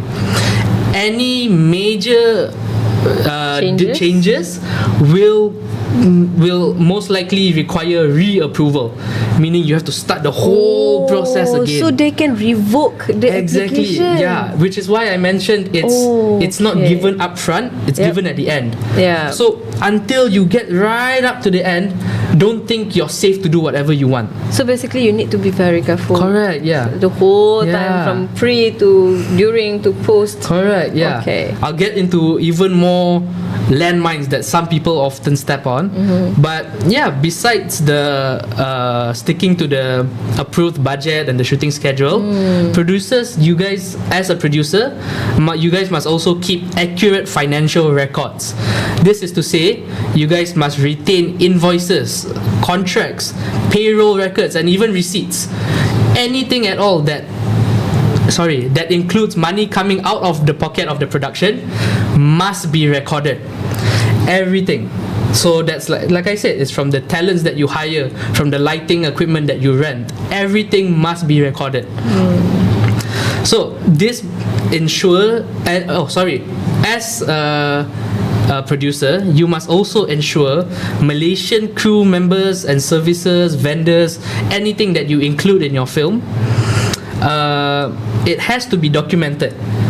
Now, the reason why I say this is because, to be honest, in the FIMI requirements, there's not an explicit requirement that states there must be X amount of Malaysian crew members. There's nothing like that says it. However, there have been numerous productions who urge other producers to comprise their crew of at least 30% Malaysians. Now, the reason why they do this isn't to make it seem like your production is doing more good or anything, but it's really just to maximize your local impact on the country. Oh, yeah. Yeah. Because you guys have to remember that FIMI works as an incentive for foreign film developers to come in.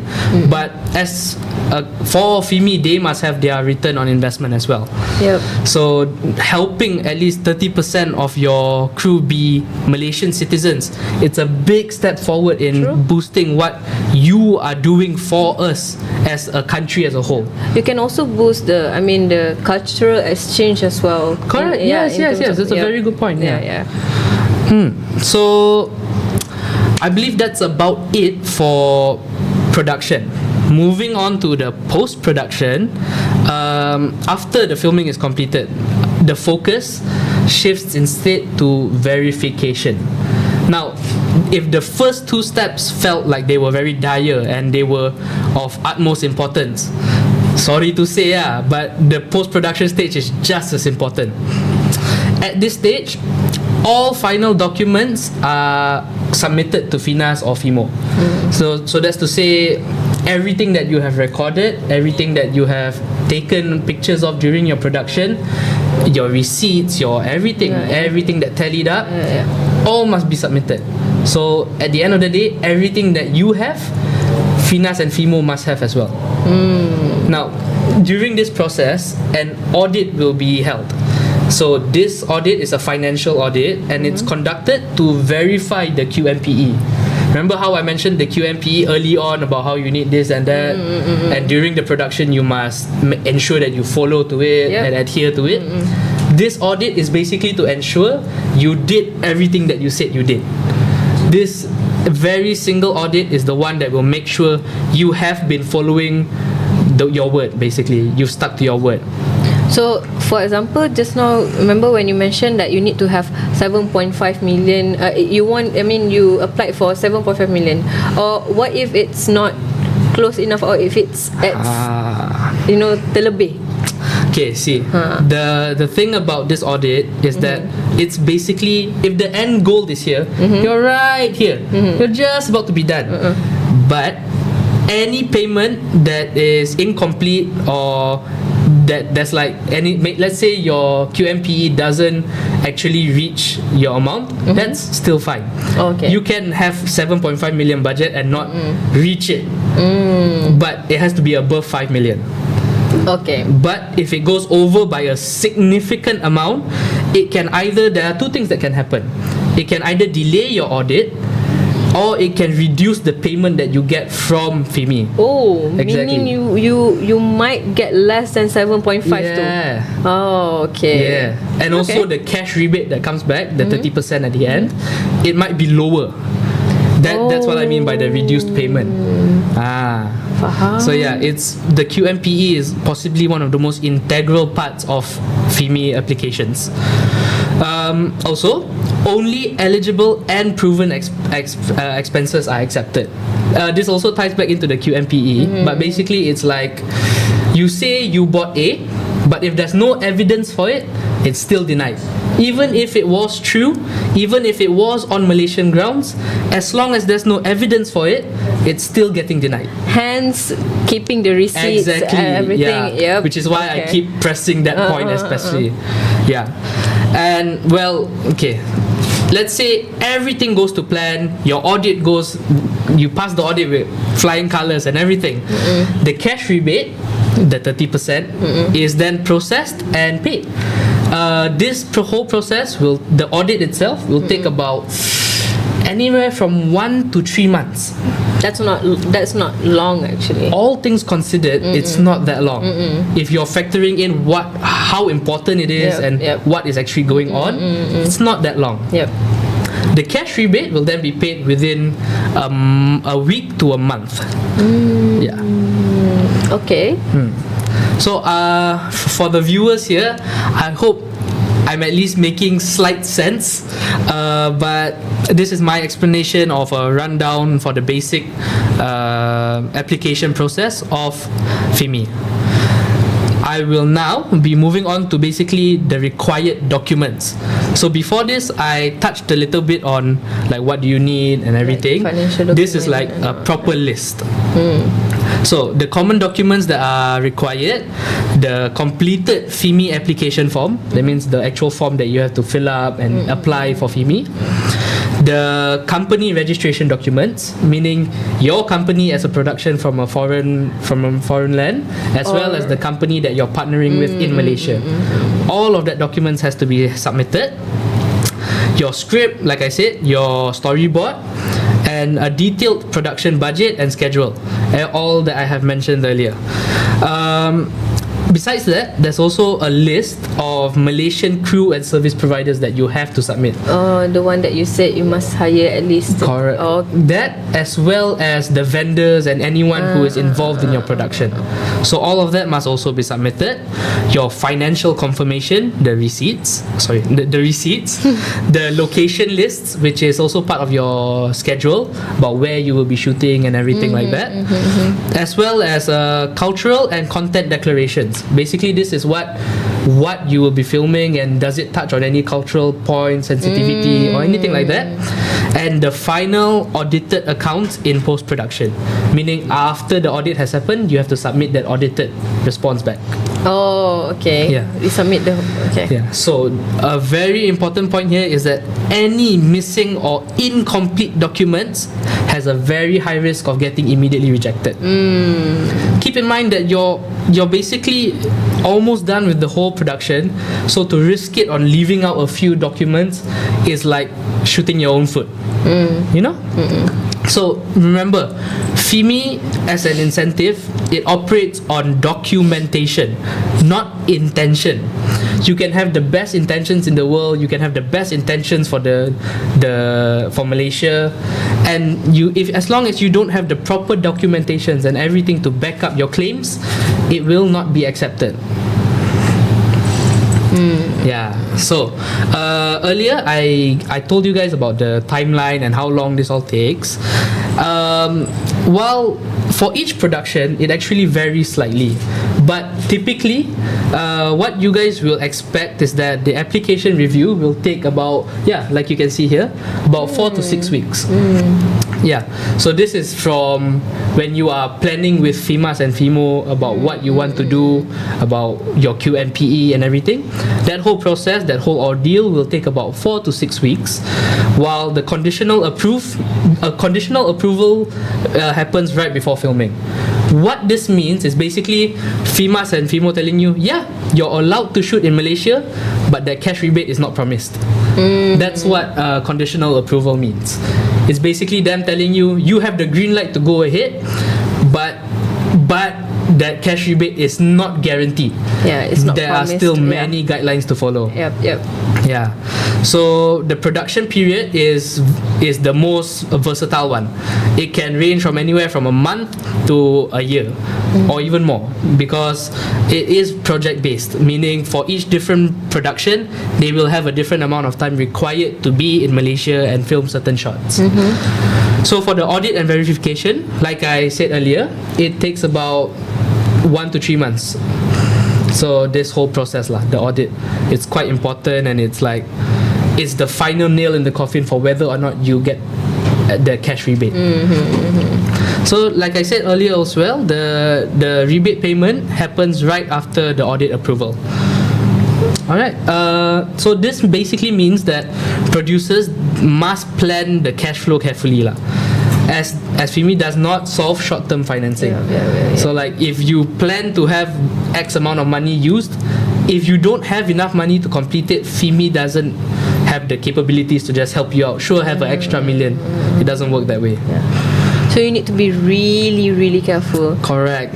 Really, it's less about treading lightly, and it's more about making sure you follow generic laws and guidelines.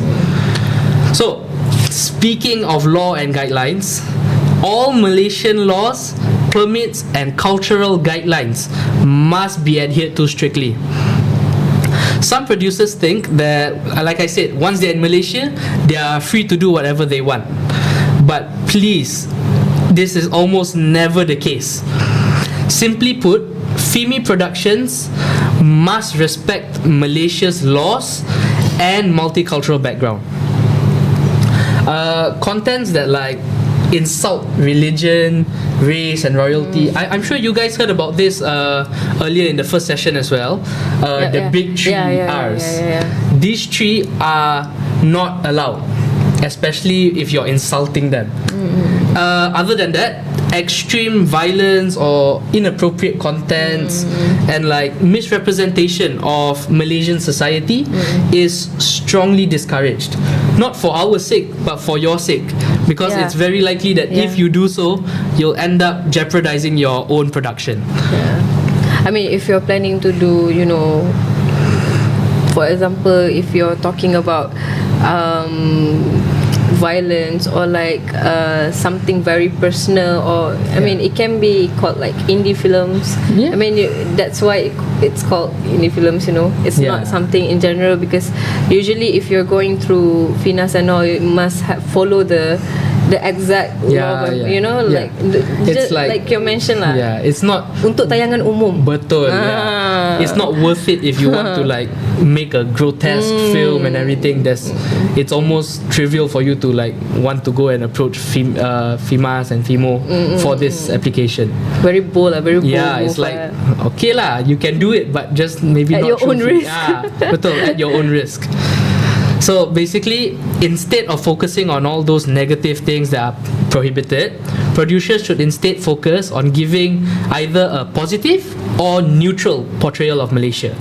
Let's say in this film, they don't exactly need to portray Malaysia as like the golden standard of the world, but as long as it's not negative, the bare minimum is for it to be neutral.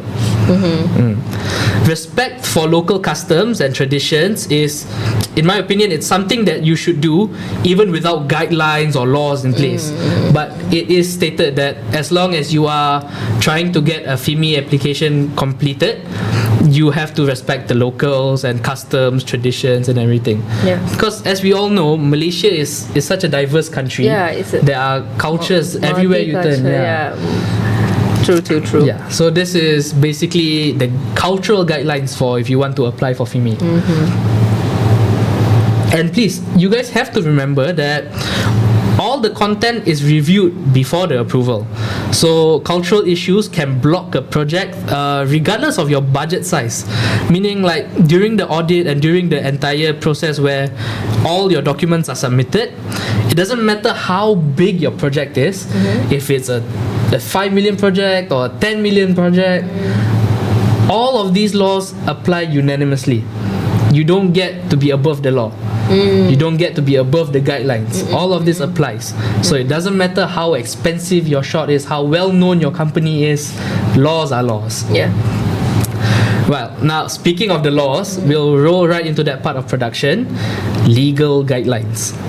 Filming on public land or roads still require the appropriate permits and such from local authorities. Besides that, any mosques, temples, cultural sites or monuments will require additional clearance from their respective agencies to film in them. So it's not like you can just come into Malaysia, you have an idea, okay, I want to shoot in a mosque. Okay lah, bring camera, shoot. Cannot. You know, must follow the procedures, must follow the guidelines. In my way of thinking, it's more so like common sense. And also you know, manners, it's manners, right? You come into a country, you must follow the laws and the regulations in place. So especially for places like the whole religious significance, it's very important that you be mindful of what you do and what you say, especially in holy grounds. So any use of drones must also be declared to the Civil Aviation Authority of Malaysia, otherwise known as CAAM. This is basically to protect the citizens of Malaysia, the privacy of our citizens and everyone, because it can be stated that with drones you're invading people's privacy sometimes. So I heard about that. There have been numerous cases where unlicensed drones are released in public and everything. So to avoid that type of situation, everything must be declared.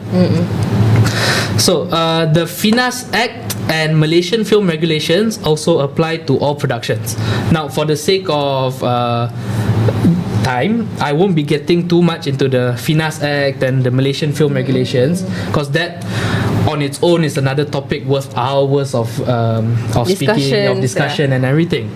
So basically all of it must be followed, and all foreign crew members who come into Malaysia must have their work permits and their immigration forms submitted as well. Meaning, well, I think it goes without saying, but there can't be any illegal immigrants or anything like that.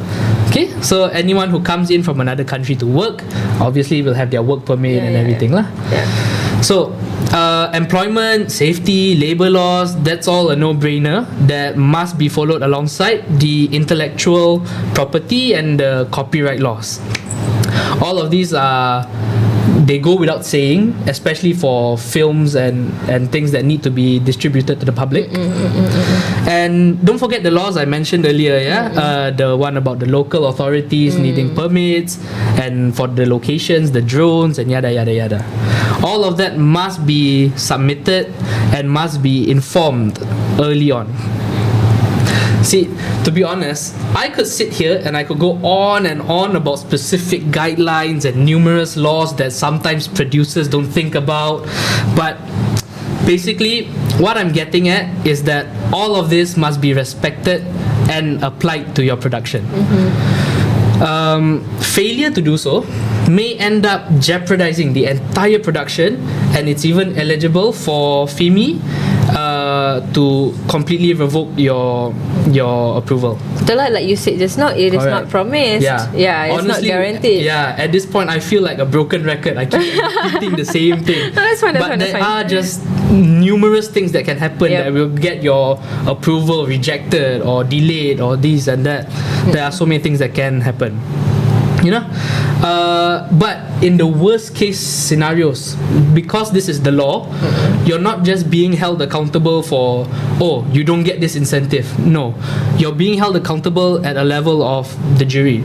So in severe cases, it can cause legal penalties and even blacklisting you from future incentives. Right, yeah, that's the highlighted point.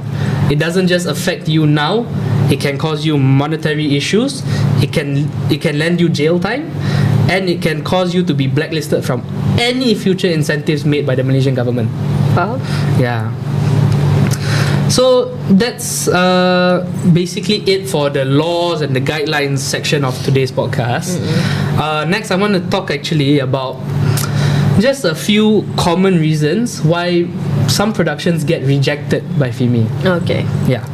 So applications are commonly rejected due to incomplete or inaccurate documentations, which is, like I said earlier on, I talked about the QMPE being too low, that means your minimum QMPE is below 5 million for if you're planning on doing the whole production in Malaysia.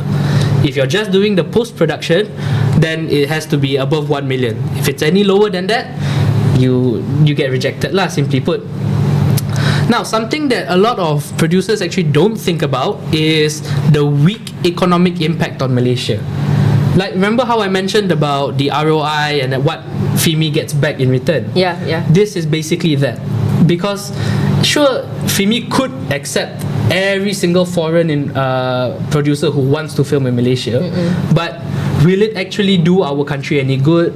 Will it be shown to enough people? What will the benefits be? So if it doesn't have a good enough economical impact on Malaysia, it will most likely be rejected. Yelah, sebab it's not something that is what we call it, like it's not a two-way results in the end. Yeah, this FIMI incentive is a two-way lane like you said. One party receives something and the other party has to receive something as well. It's not just a one-sided deal. So cultural or content concerns is another reason for being rejected, especially if your script blatantly has it stated in it that you will be doing acts of violence or you will be mistreating cultures. Of course you're going to get rejected. It goes without saying. True. Other than that, it's also it ties back to the budget. Unclear or unstable financing will get you rejected as well.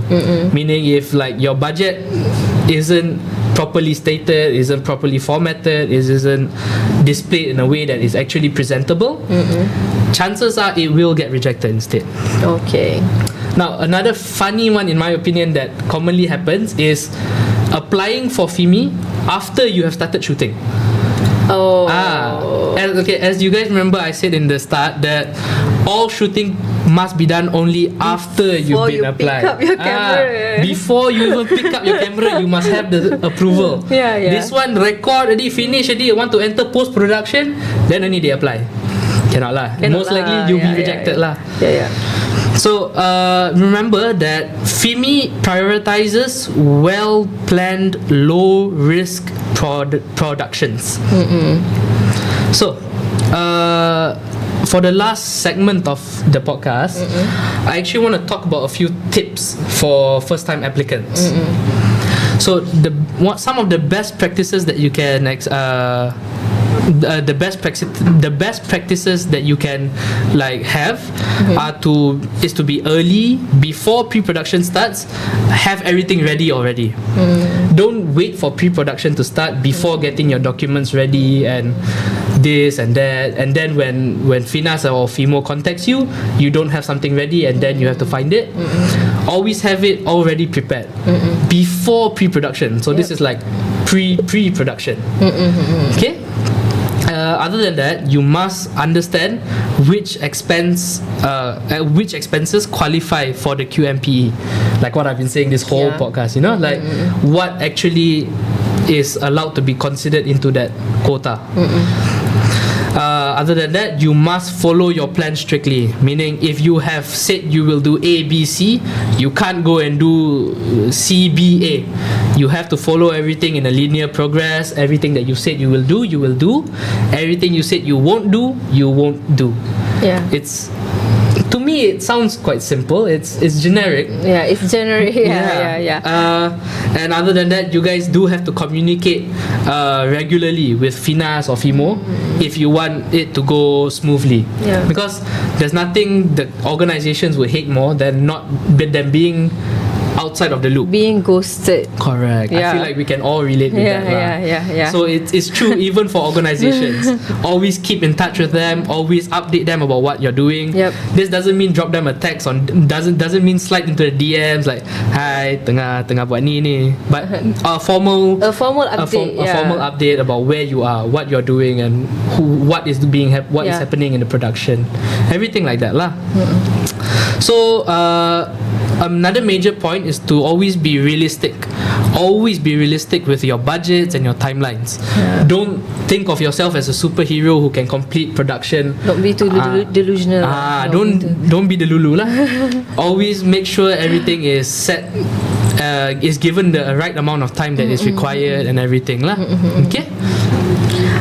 I mean, to be fair, it's logical what they want us to prepare and whatnot, because there must be numbers of people applying for the same thing. So you need to be in a race. That's why when you said you need to be ready, you don't need to wait. I agree with that, because there's a lot of people queuing. There's a lot of people wanting to apply for FIMI. Correct. Yeah, that's a very important point. Like for a foreign producer, you're a singular person who wants to apply for this incentive.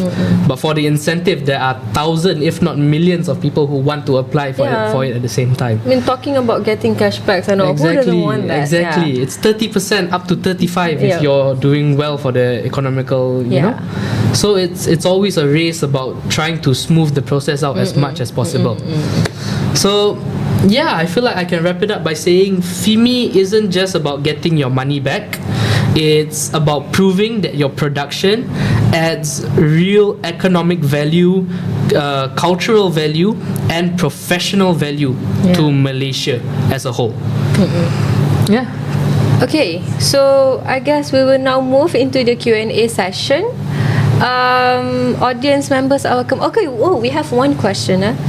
How important is having a strong proposal or concept when applying for FIMI? Okay. First of all, thank you so much to whoever left that comment. It's a very good question. Basically, a strong proposal is like, you can think of it as the spine of your application. It is integral. It is very, very important. It's basically like, if you don't have this proposal ready, everything else just floats around like in a blob. The proposal is what structures it and makes you stand out from the rest. It's like the first impression. Correct. Of when the organizers nak tengok the first impression lah in general. Basically, Okay, thank you so much for that question. Okay. Is there any other question? You guys can leave the question on the comment section or in the webinar. Sorry? We already answered that one. Okay, there's another one. Do you think understanding FIMI gives students an advantage when entering the film industry? This is quite a multifaceted question. Thank you again for giving these questions. Now, understanding FIMI is, especially if you're a film student who's trying to break into the industry, it helps you out in so many ways. If you're a foreign film student, understanding FIMI is literally the difference between getting that 30% cashback or not being able to make the production of your dreams. If you're a film student in Malaysia, like many of us are here today, it is integral to know about FIMI because there's a very high possibility that you will be the future of FIMI. You will be the future of these people who are handling FIMI applications. So either way, whether you're from outside of the country or you're from inside of the country, understanding FIMI, not just its application process, but FIMI as a whole, which has been spoken about since this morning, correct? Is very, very beneficial. Yeah. True. Okay, does that answer your question, Ray Dermawangsa? It's a very good question, actually. Is there any question? Okay, we have one on the YouTube. Is FIMI something that student filmmakers can realistically aim for in the future? Ooh. Well, in my opinion, it's about as realistic as anything else. Yeah. Right. I mean, it's a very hard thing to quantify. It's like saying whether or not your dream job is realistic. To some, it might not be realistic. To some, it might be a regular Tuesday. It's up to you to decide whether or not you will achieve it. But it is generally, Finas is an approachable company. There are interns open for the company, and it isn't like a maximum security vault. Entry for it does exist. I mean, everyone can dream, right? Everyone can dream. And it's as for students, I mean, it's not easy to spend 5 million and whatnot. But like correct. in future, why not? Once you've exactly. As a student, maybe FIMI is a little bit out of reach as a foreign film student. But once you've gotten your experience in the film industry, it's a very, very possible outcome. Yep.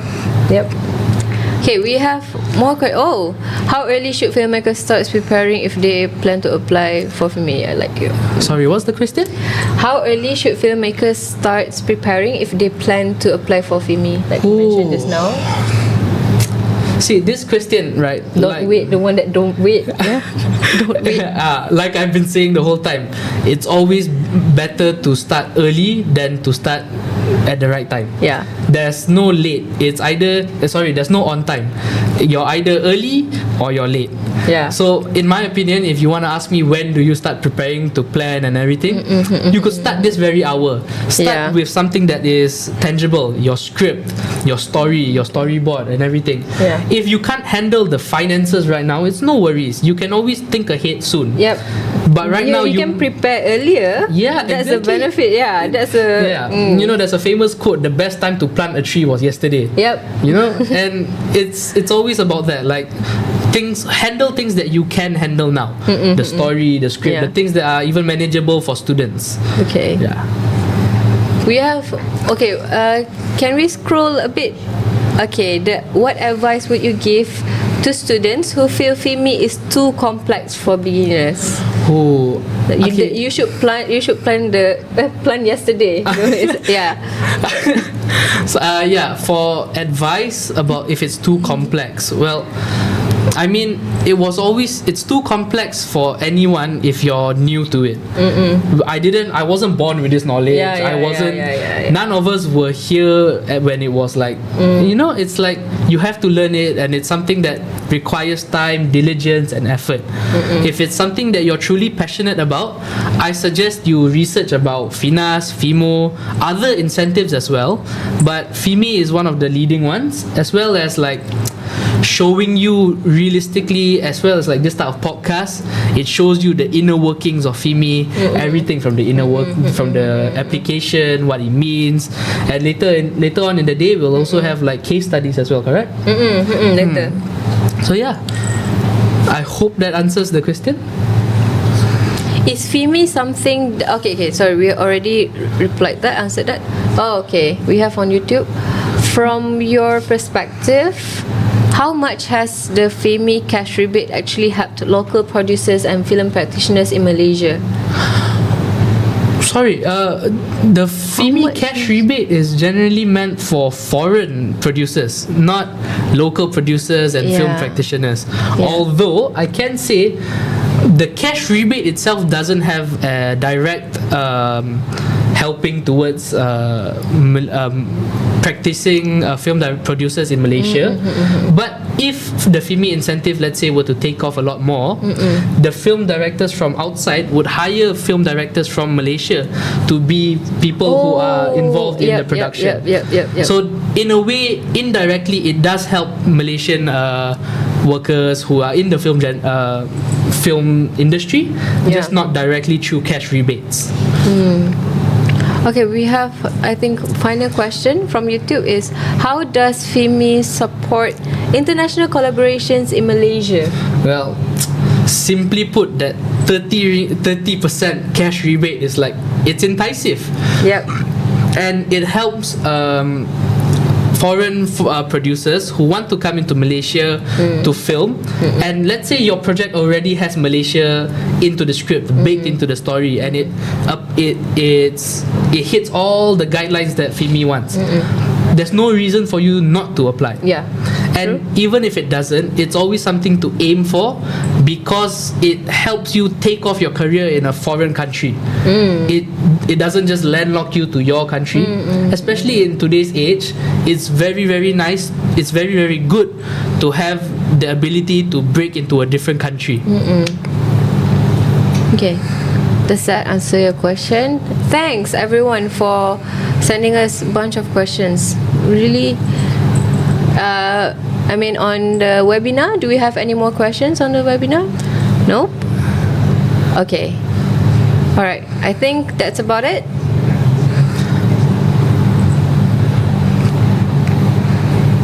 No more questions, right? Okay. Okay.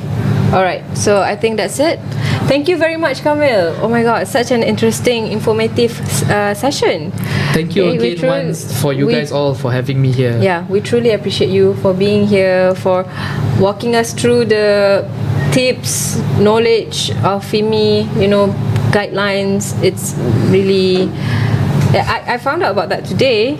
Yeah. So it's a new for me as well. So the insights and practical tips you shared will definitely be valuable to everyone's watching. Yeah. So thank you as well to all participants, to everyone sending us the questions. We appreciate it very much. Thank you for staying with us. It's already the end of session 2, but worry not. Up next we have session 3, which is a case study of international film in Malaysia. So where we will take a closer look at real world examples of how international film productions have successfully worked in Malaysia. So stay tuned. Bye bye.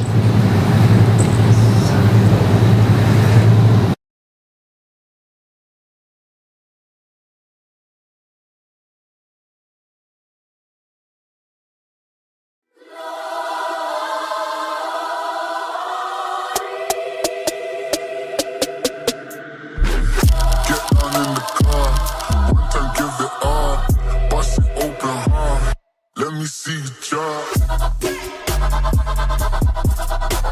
I fucked up this Russell, yeah, we hustle, but the oh my.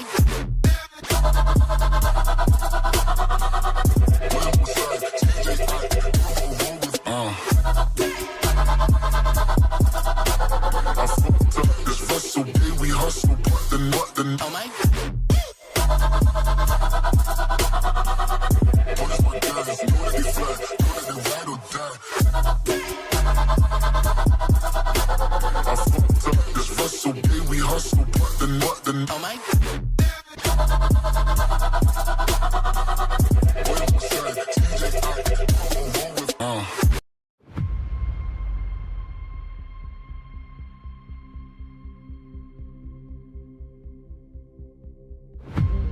Projek Viral CASA pada kali ini, dan akan membawa tema yang ditetapkan oleh koordinator bidang Dr. Anita, iaitu viral.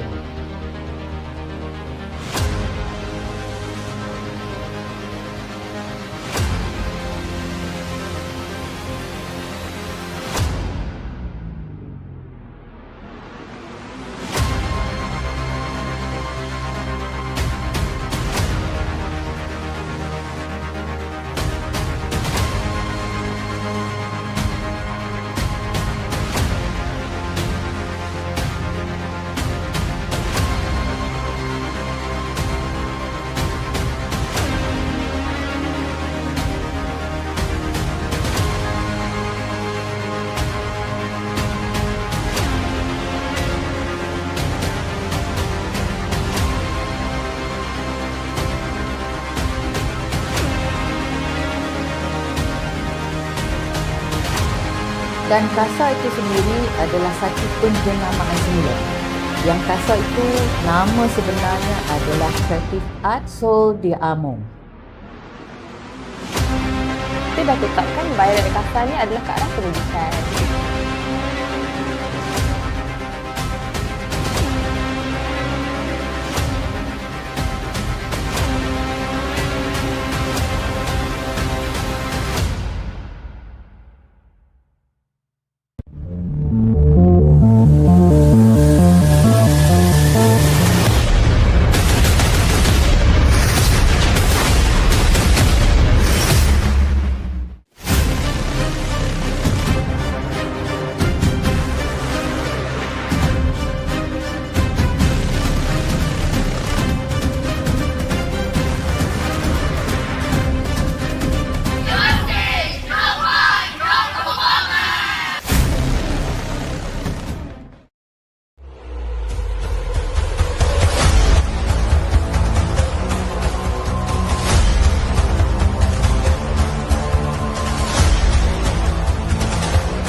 The 2024 season comes to an end.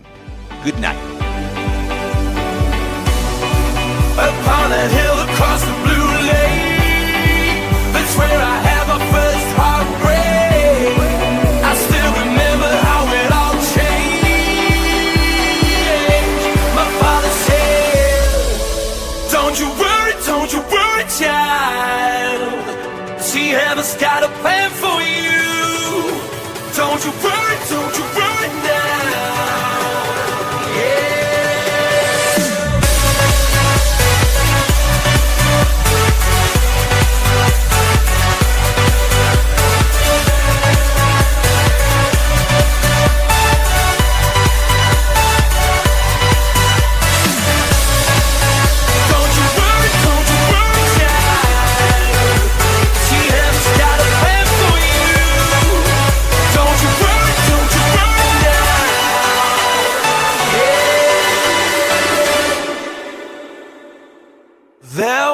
A time I met a girl of a different kind. We ruled the world. I thought I'd never lose her out of sight.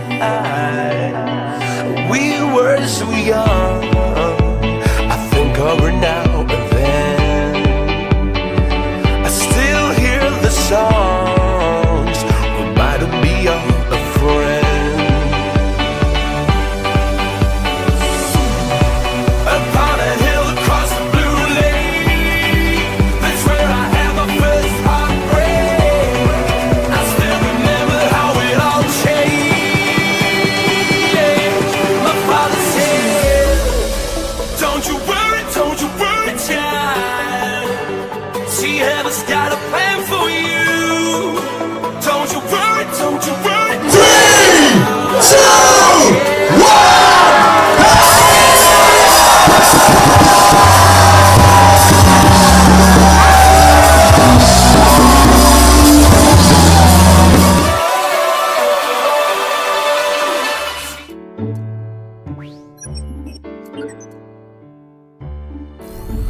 Imagine a beautiful beach with blue skies, white powdery sands, crystal clear waters, and palm trees swaying in the tropical breeze.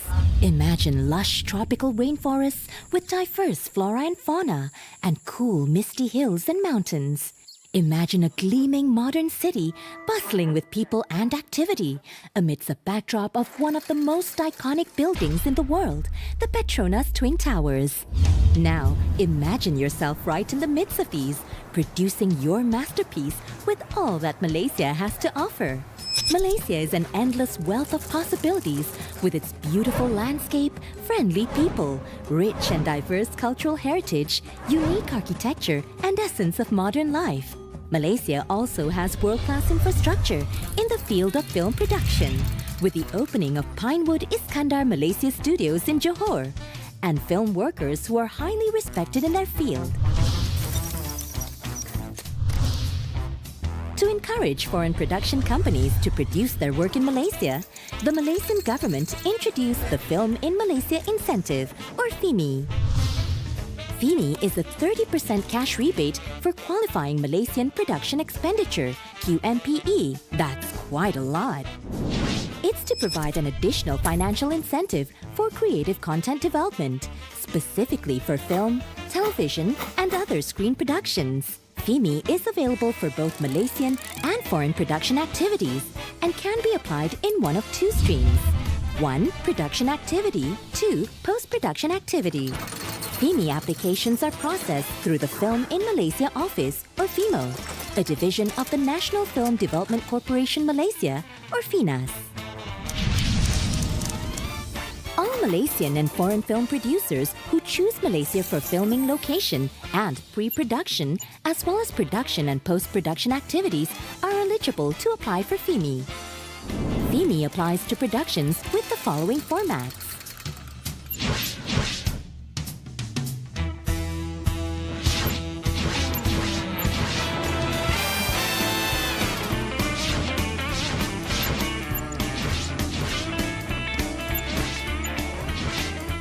FIMI is an expenditure-based incentive that has the following requirements for foreign productions.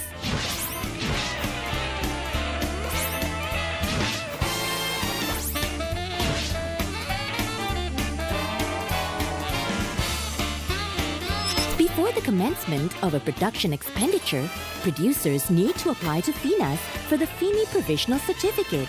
The provisional certificate will be issued once the project meets the requirements of the incentive. The final certificate is to be applied once the production is completed and the relevant receipts have been audited. Each project cash rebate will be valued at 30% of the qualifying Malaysian production expenditure that is to be claimed from FINAS.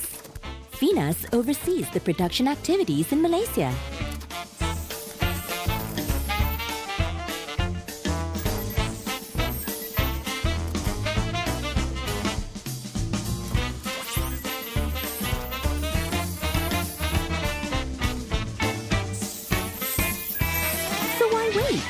Discover the endless possibilities that Malaysia has to offer.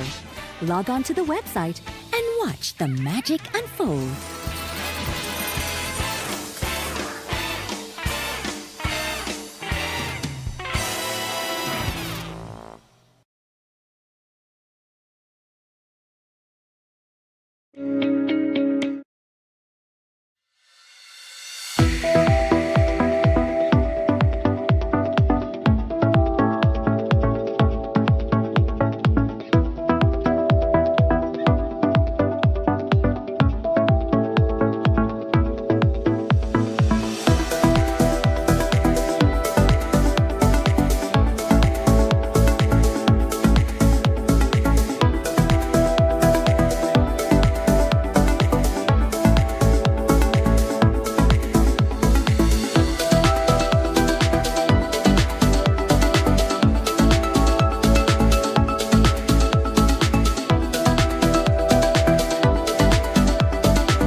Tak tu ada Mr. Parkin daripada Thailand.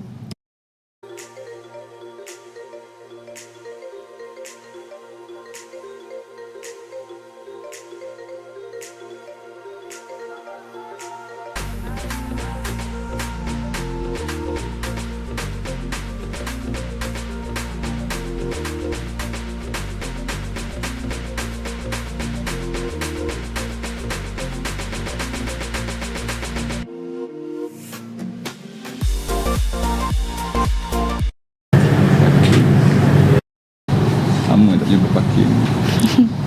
Selalu ke pernah bekerja dengan dia? Banyak 3-4 filem lah dengan Pakin. Oh, filem apa? Ada filem Malaysia 2.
Oh my.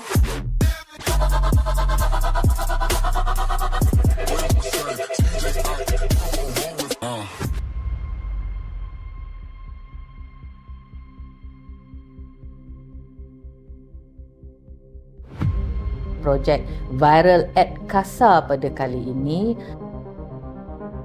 dan akan membawa tema yang ditetapkan oleh koordinator bidang Dr. Anita, iaitu viral.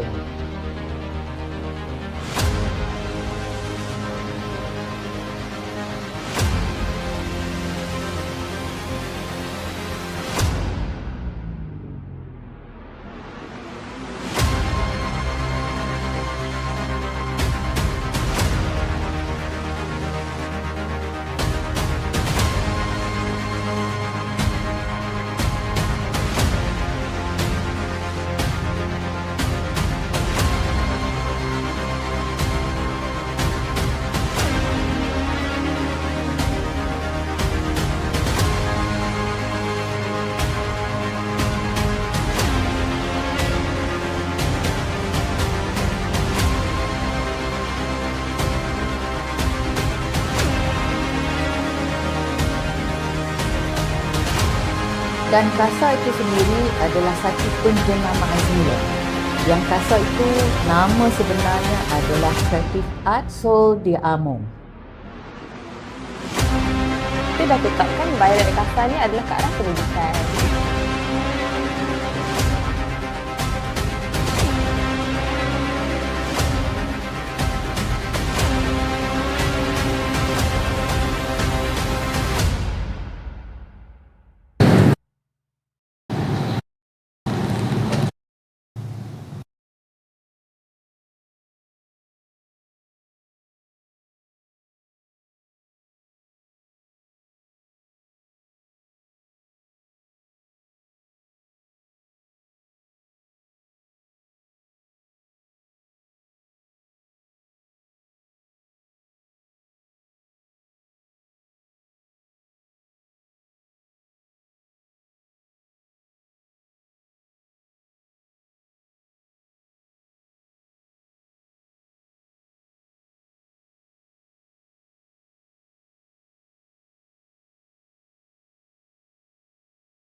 The camera is at the center of my films.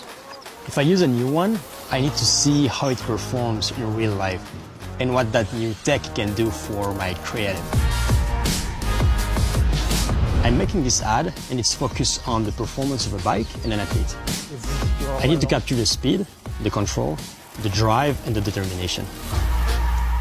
Usually for a shoot like this, I will need several bodies carefully selected for each setup. But making this film was different because the EOS C50 is different.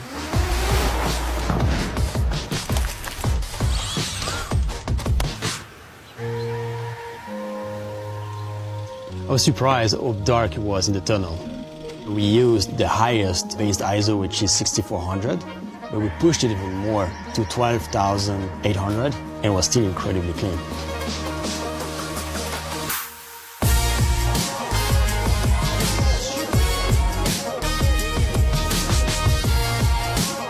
Shooting 7K RAW on an open gate sensor gave us so many options for social media and all these cuts. It's great to play with. tracking looks good. To the next shot. Nice one. Thanks, man. Shooting cycling from a car can be kind of tricky. Alright guys, we good to go? The car is moving, the biker is moving like left and right, and doing the focus in this case can be really something difficult. So the way to control this setup was from a tablet inside the car, and it was great to have everything at the same place. It was so easy to control the zoom, the focus. We had access to the aperture and everything. Get boost! Face detection was great. It was really following his face very well. Just a pleasure to work with.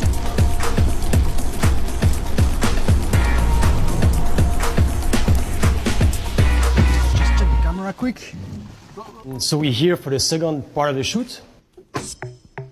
We're in a studio to capture some dreamy cinematic shot, to be in a kind of abstract world. We're going to use a robot, so we're going to play with lights a lot, with movements, with different lens ratio, to use the Sumer Prime lens and some anamorphic and RF. Okay, camera.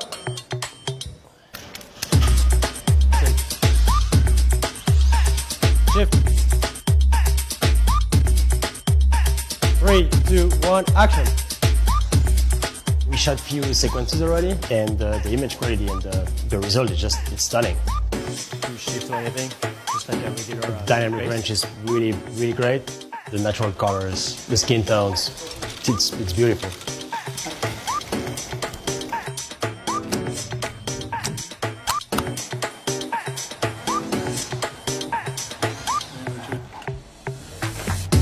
The feeling I would like to capture today is to have our athlete really pushing hard, is training, like pure action, something strong.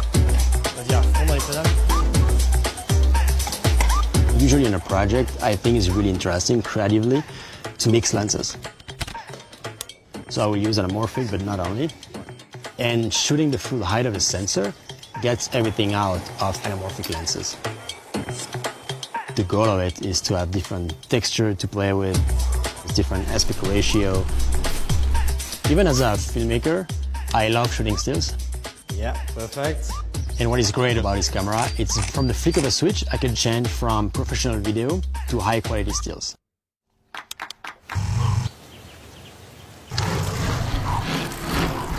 I put a lot of importance on the audio in my edits. Usually it's something that I really love to work with.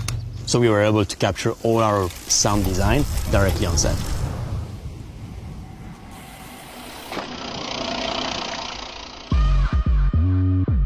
It's exciting, the light is getting really good, and we're going to put this beast on a FPV drone. And then you dive.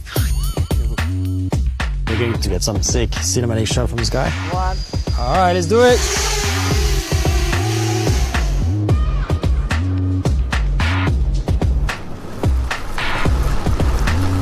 I get some really cool angle, really good speed with this FPV.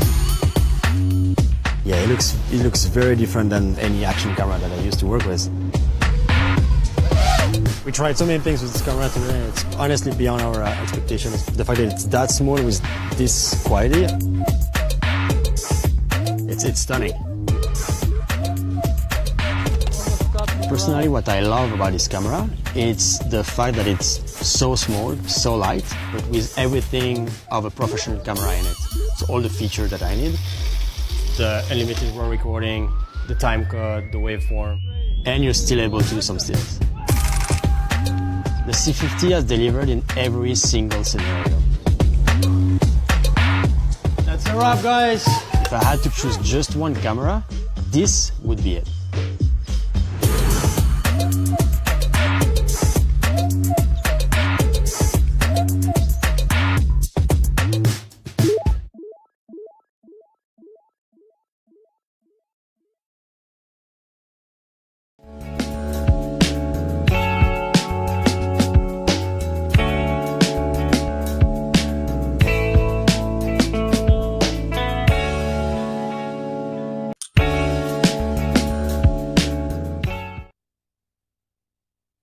everyone, welcome back.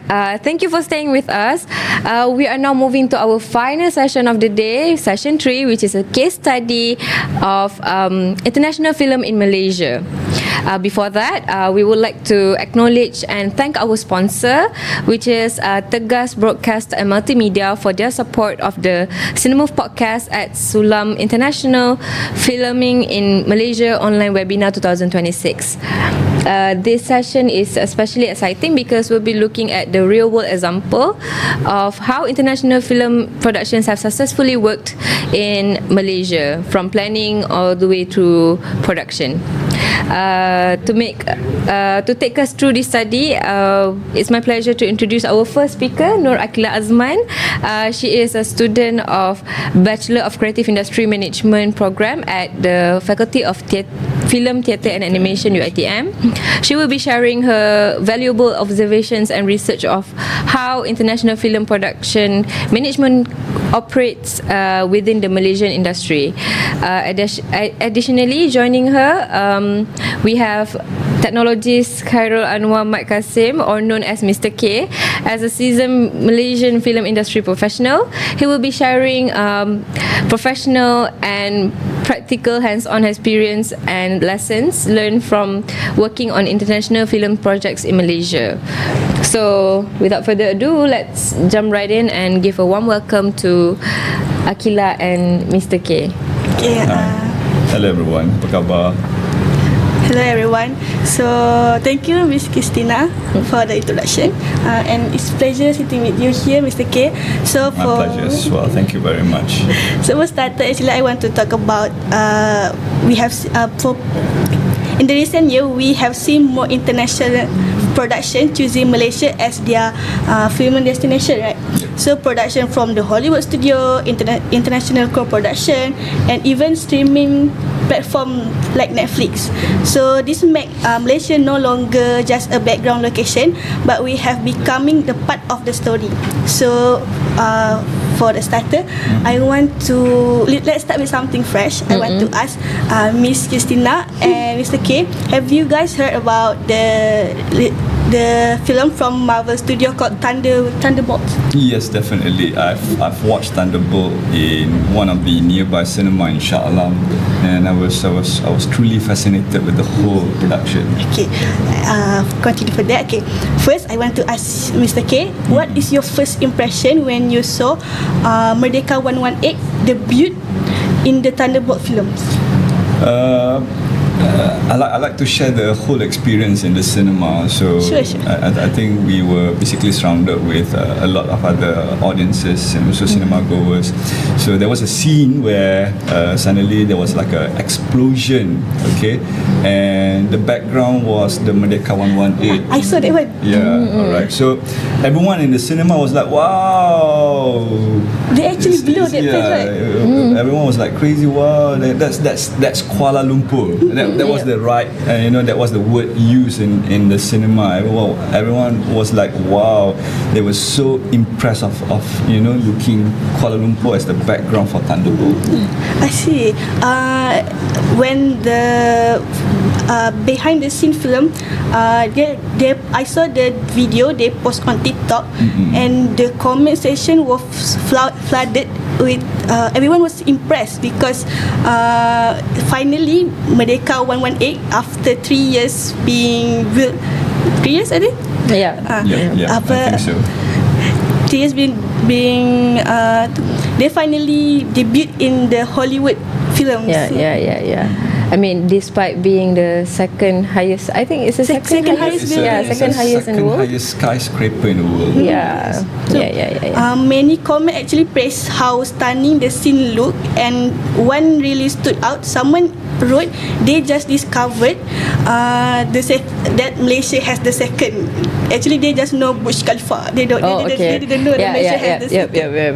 And of course, being a Malaysian, to see something Malaysian made, we have always been like patriotic. I feel like me too. Citizen, we always like to see anything made in Malaysia, especially it is shown in Hollywood content or films. Definitely.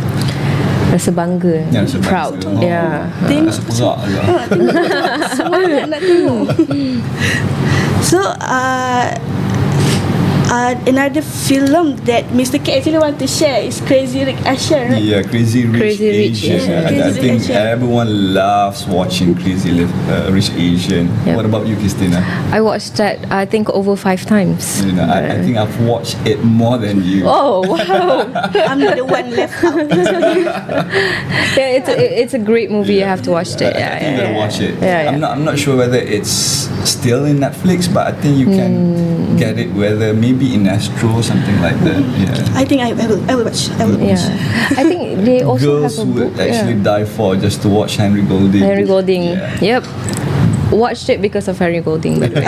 Okay. Yeah. Fangirl. So, actually, can you explain a bit why the Crazy Rich Asian related to our case study? Okay, just to share with you, okay, us being Malaysian, especially under Perbadanan Kemajuan Film Nasional, it's called FINAS, alright. They have been supporting us, especially the practitioners and also filmmakers, to basically attract people from outside, okay, foreigners to come here to Malaysia. We had this, I think 10 or 15 years ago, the first so-called scheme or incentive. It was more on made in Malaysia, all right. So that was a long time ago. I think you weren't born yet during that time. Everything must be made in Malaysia. So I was heavily involved in making TV commercials. Okay, for a TV commercial to be aired or to be TX on television, we have got to get like a license. It's called MIM, made in Malaysia. All right. So once that scheme has actually expired, I think FINAS has gotten back into attracting more people to come into Malaysia, and hence FIMI comes into the picture. Film in Malaysia incentive. You want to know more? Yes. Please do. Yeah. So, what does a FIMI do to us, especially filmmakers and also production houses and whatnot? All right. So it's not entirely about attracting foreign investors or foreign production houses. It also implies to any local production as well. All right. So contrary to the belief that FIMI only applies to foreigner, I've got to basically correct that. Okay, us being a local production house or local producers, we can actually apply and also get FIMI to be part of our production. Alright, but there is so-called rule that we need to at least spend 3 million ringgit for us to be able to, or to be eligible to apply for that 30% from FINAS or Malaysian government. Yes. And on top of that, if we would have actually added up anything based on Malaysian culture or budaya or something like that, there will be an additional 5% rebate. Okay, on top of that 30%. So all in, let's say, kalau katakanlah if we bring in our counterparts from Indonesia or Thailand to shoot here in Malaysia, from the pre-production part, the shooting, the principal photography, up until the post-production, okay, that particular company, our counterpart and the local production house, we are eligible, okay, to basically apply 30%. Okay, kalau katakanlah if we put in, let's say wayang kulit or mak yung or whatnot, there'll be an additional 5% on that. Oh, I see. So, this is actually personal question. I want to ask Mr. K. Have you ever... You want to ask me whether I'm married or not? No. Personal question. Not that personal actually. I want to ask A little bit unrelated to the topic lah. I want to ask the experience. I want to ask, have you worked with the production that need to claim the FIMI? And what movie? Okay, alright. I have not worked with any production house yet before, but I've been, very close to people who has actually claimed and applied for FIMI. And one of my so-called close buddy, okay, they are from Creatives 2. Recently, they have actually produced a movie called Memory, currently on Netflix. It's a local production house where they have actually spent roughly about 3.1 million, and in which they were actually eligible to actually apply for that 30%. So it means, okay, bottom line, it means that if you spend 3 million ringgit, Malaysian government will give you back somewhere close to 1 million to you. Okay, but there is a strict rules on that. Okay, the invoices, the receipts, okay, whatever payment, it has got to be audited by certified accountant. All right, so your paperwork, your documentation, it really need to be very proper. Just now in session 2, there was a speaker, Kamil. Yeah, he shared his thoughts and also tips about the guidelines. You know, it's a tight guideline actually. It's really strict. I would definitely say it's really strict. Of course, we are also dealing with Malaysian government. So hopefully we don't have any fly-by-night company, kan risau juga kan, company tu buka, company tu tutup kan. So again, this is also about showing that we are very transparent, especially from the Malaysian government. So I watched the previous session, like Kamil talk about. Which Kamil is this? Zul Kamil. Yeah, he's an arts management student from semester 3. He actually said that the production has the possibility to get blacklist from FIMI if they broke the guideline. There are higher chance of you being blacklisted, but I wouldn't say blacklisted lah. Kan? I would say that either you get approved or you get rejected. So because I don't think FINAS will actually blacklist any companies, okay, because the whole principle why FINAS is being established is to support local industries. But maybe sometimes, you know, it's quite unfortunate that maybe the company does not prepare the right and proper documentation, hence they get the rejection of it. So have you connect or know anyone that failed to claim?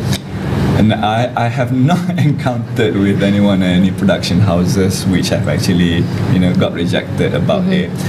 Most of the close friends or colleagues that I've worked with, okay, when they mention about applying for FIMI, I would say 95% has actually, you know, responded to me that they have successfully gotten the FIMI, and Malaysian government has been very nice in helping them in claiming the rebates.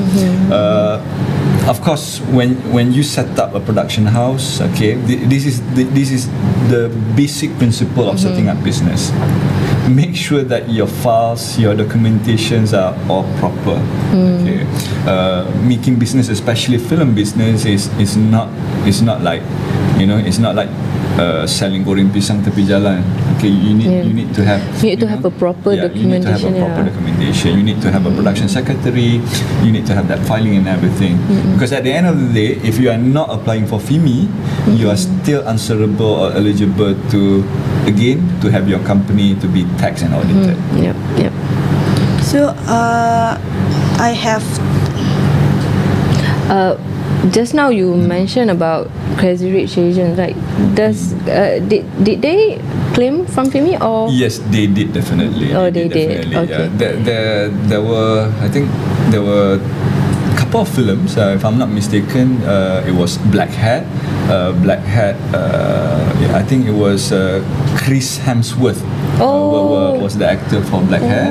Alright, okay. So they shot it here in Malaysia, and of course Crazy Rich Asian, and the biggest series in Netflix back in the early, you know, Netflix establishment, it was Marco Polo. Okay, Marco Polo, I think it was on Netflix for one season. Okay, it went through the entire shooting, from the pre-production, the shooting and post-production. It was done entirely in Johor. Oh. Okay, I'm sure you guys still remember Pinewood Studios in Johor. Pinewood Studios, yeah. So that was one of the biggest studio there in Johor. So the whole production team, I think some of it came from China, some of it came from the Hollywood. They were there in Johor for I think for almost a year, just to have the whole season shot there. Yeah. Because it's a whole season, right? It's not a movie. It's the whole season. And the best part about Pinewood Studio, they have this what we call as an infinity pool. Okay? Where you can actually shoot a ship or any kind of naval, device or like a kapal lah, where you can shoot that, and then you can actually create like a typhoon or monsoon or reboot, something like that, in Pinewood Studio. Just like how they shot Titanic. Yep. Okay. Yep. Oh. I just found out about that. So that were the three foreign production who have actually successfully, which have successfully claimed for FIMI. And there were a lot others of local productions as well who have actually also claimed for FIMI and successfully gotten FIMI as well. I want to talking about the Netflix series. Have you heard about the Ghost Bride that was released 2022? I heard of it, but I have not had the chance of watching it again. Maybe you can share a bit, Akila. Okay, so actually the Ghost Bride is a period drama rooted in culture, tradition and identity. What makes it special for us is that the series was filmed in Malaysia with locations such as Penang and Ipoh used to represent the world of 1819 in Malaya. I see. Okay. So when I watched the series, what stood out to me was how the heritage architecture, all shop houses and town streets were not just used as the background. They were carefully framed to support the story mood and historical setting. So the location actually support the story. It helped create an authentic sense of time and place. So something like that would be very difficult to replicate entirely in a studio and CGI. Well, you have sum up everything. Okay. Have you watched it, Christina? I haven't actually. It was a nice movie, but nice drama. Series. Oh, okay. So is it still on Netflix? I think it's still on Netflix. Okay, alright. What genre is that? It's horror, suspense, thriller. It's like the Ghost Bride. Most action. I don't know. Ghost Bride, but it's action. The title is kind of confusing. Vibe Ghost Rider mungkin. Maybe. What language is it in? Is it English or Chinese? English. English. Okay. I definitely have got to watch it. Yeah. Alright. So it was shot here also in Kuala Lumpur. Was it in Kuala Lumpur? Penang and Ipoh. Wow. Okay. Yeah, because they need to use the cultural, the historical building. They want to have that colonial architecture, right? Just to replicate the early 1900s. Yes. Okay. Because the Ghost Rider was released on Netflix, right? It reached a global audience, so many international viewers were exposed for the first time to the visual richness of Malaysia. Wow. Okay. So like peranakan culture and Southeast Asia heritage. So actually I remember when the Netflix, the series was aired, online discussion where viewers were asking questions like, where was this film? Is this a real place? The curiosity was there in the internet. So it shows like that Malaysia is not only capable of hosting large-scale action films, but also story-driven that have the culturally specific that require sensitivity, detail, and authenticity. So was it a local production or is it like an international production? It's an international production. I see. From which country? Let me see. I forgot. The name is quite complicated. But I mean, talking about Penang and Ipoh, I mean, up to till today, we can still see, the buildings are still there. I mean, I schools. definitely love Penang and Ipoh. Yeah, I love Penang. Yeah. Both of the states will actually give you the feeling of authenticity. Yep. True. I love going to Ipoh because of its coolness. I love going to, especially on the island of Penang, because of the craziness. Yeah. But both states definitely preserve the culture and heritage of it. Okay, I got it. So the production name. Wait. Have you been involved in any kind of film production, Christina? I have actually. I've been in film production for quite some time. I mean, after my diploma days, I think. Yeah. Would you like to share some of the titles of the film production that you were involved in? The longest that I did was, I think it's Serambi Syurgamu. It's a RTM punya telemovie. It's a telemovie. It's a telemovie. Starred by Chi Razali, Shasha Abdul, Norma Damuri. I was a production assistant and also Conti. Okay. Recently, paling recent was Kata Hati for Astro. Sleepy Lama and Fazrik Mukris. Was it a telemovie or itu episodic? Rasanya series. Astro punya series. Did you guys claim for Fimi? I tak pasti. It was Wayang Works punya production. Wayang Works, yeah. Again, this is the kind of awareness I think we have got to also share to the rest of our audience. It's not only the foreign production house, even the local can actually apply, claim for FIMI, as long as you spend minimum of 3 million ringgit. Okay. Yeah.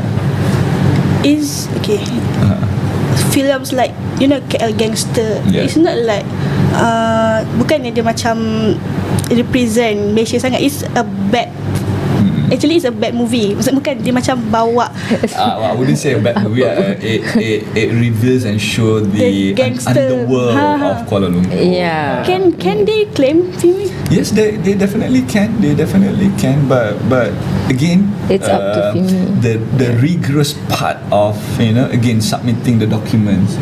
Sometimes we want to be quick. We want to be very fast. And sometimes perhaps the production house does not need any FIMI or any incentive for that matter.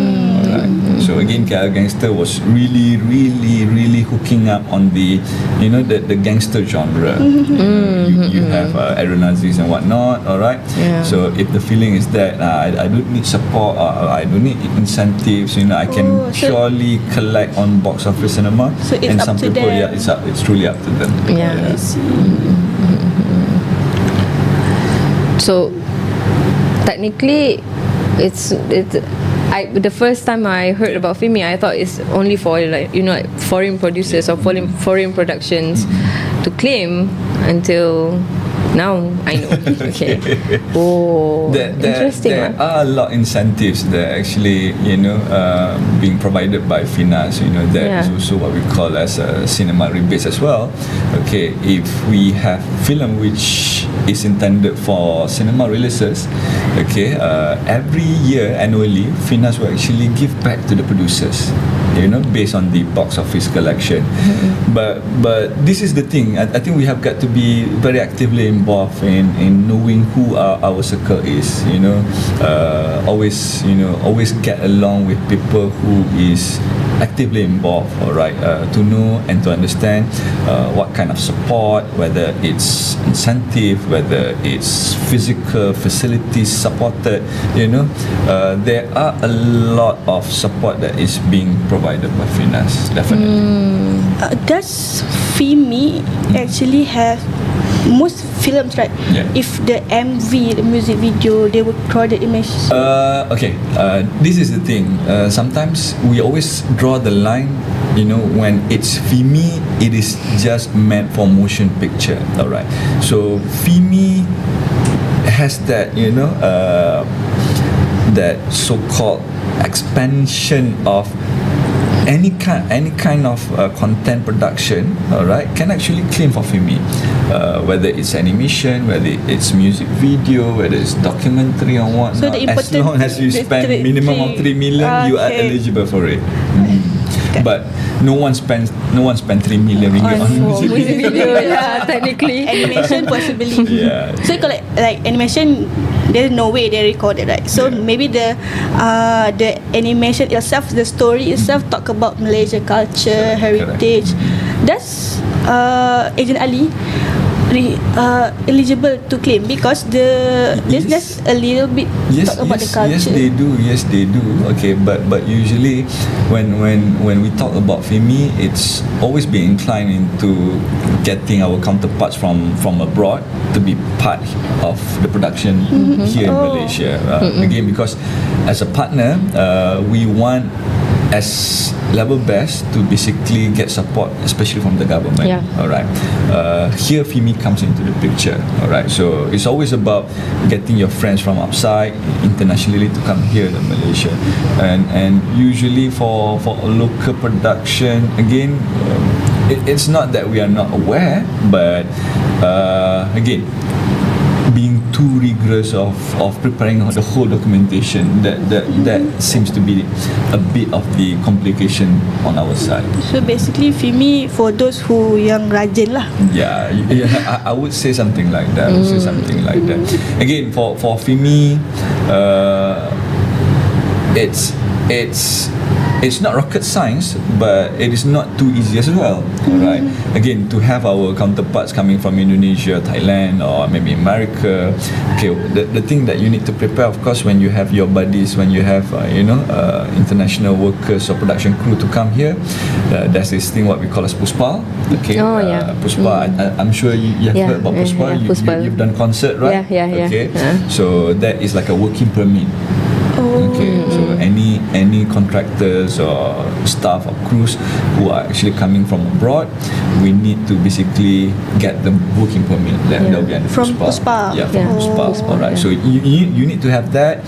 Okay, and then you need to have like an initial permit for the shooting as well. All right, everything in order, and then you compile everything, and we apply for FIMI. Basically, anything related to outside Malaysia, international, you must go through Puspal. Okay. Or else or else it will be messy lah. No Puspal, no. You don't play around with the government. You don't play around with the government of Malaysia. I think last week Wali Band. But they have nothing. They have nothing to do with Puspal apa. But it was the restriction of, again, you need to have a permit if you are having a concert after midnight. Because it's not the same, I mean, because people were questioning about why they stop betul-betul at 12 AM kan masa tu, because dia ada hiburan keluarga, because they were questioning about why the bar or like clubs after 12 boleh je kan. It's not the same. The permits is not the same. The price also not the same. Betul. I truly agree on that. So again, it's all about understanding. Okay, about the permits, about the incentive and whatnot. This, when you have all of this information and all of this knowledge, it will definitely make your application to FIMI much easier.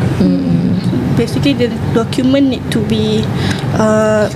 There is where you guys come into the picture, the management student. Teruskanlah semua tu. I have been in this industry for the past 25 years. When we talk about creative people, you understand creative people, they don't manage well. Right. I have to agree on that. They don't manage well. I have dealt with a lot of creative people. I myself is a creative people, but as you grow older, you understand that discipline and routine must also come with the age. Alright. So again, we have one set of creative people who rarely does the management, but we also have one set of people who comes from your department, the management students and whatnot, and I have always trained a lot of management students, okay, to be my protege, to at least one day to become a producer, because we need a lot of producers here in Malaysia, and when you have that good and proper producers, you would definitely understand that there are a lot of incentives that is being provided by Malaysian government. Yeah, Yes. a lot. I mean, if you're talking about performing arts, we have MOTAC. Yeah. We have even JKKM. Yes, JKKN, MOTAC, and banyak even sekolah seni pun. Ada satu association ataupun a body, is it called Kencana, something like that. Not Puan Kencana lah. Something like that. Okay, it's a body where it is also like a GLC, government linked company, where government provides a lot of fund to that particular body to support and help to promote more and to assist and guide performing arts here in Malaysia. So again, there are a lot of funds, incentives that is being provided by Malaysia. I truly love Malaysia because of that. Cuma kena rajin. You need to be rajin, and you need to like I said, you need to have a proper documentation so that you don't get rejected lah. Macam tu, because grant tu sentiasa ada. It's just that how you want to apply for it and how are you going to susun dan laksanakan event tu dengan jayanya. And I've been telling a lot to my boys and girls, students from film. Sometimes you need to go out from your circle. You can't be too comfortable staying in your zone. Okay, you need to basically collab with students from the management, students from the theatre and whatnot. Because again, as I said earlier, creative people, they don't manage well. So you need people who comes from management to help to manage them. Yes. Right. So I think we skip this part, but I want to know, Mr. K, how long have you been in the industry? I have been in this industry since 1996. I wasn't even born yet, mind you. Yeah. What is your first product movie? I started in this industry. I was first in a broadcasting industry. I graduated from Academy TV3. Alright. So were you a Masscom student by any chance? I was a Masscom student, but not from Masscom UiTM. I was a graduate from TV3 Academy. Yeah. TV3 It's no longer exists. It's no longer exists. Tapi saya tak pernah dengar. Dia sama macam KRU Academy juga. Something like that. Alright. So macam mana? If I would say those who graduated from Academy TV3 will be Azrinas Masa Hakim. Okay, and then we have a lot of others also. So I started my career in broadcasting line. I was working with some advertising agencies, and then I started to have like a fond love for film industry, in which I think in year 2002 I had a shift from broadcasting into film production. What is your proudest, your best work? Your best. Yeah. Okay. Anyone would say if you want to stay long in this industry, you can't be too proud of anything. Okay. Okay. I have this thing, which I cannot say that I am satisfied with this project.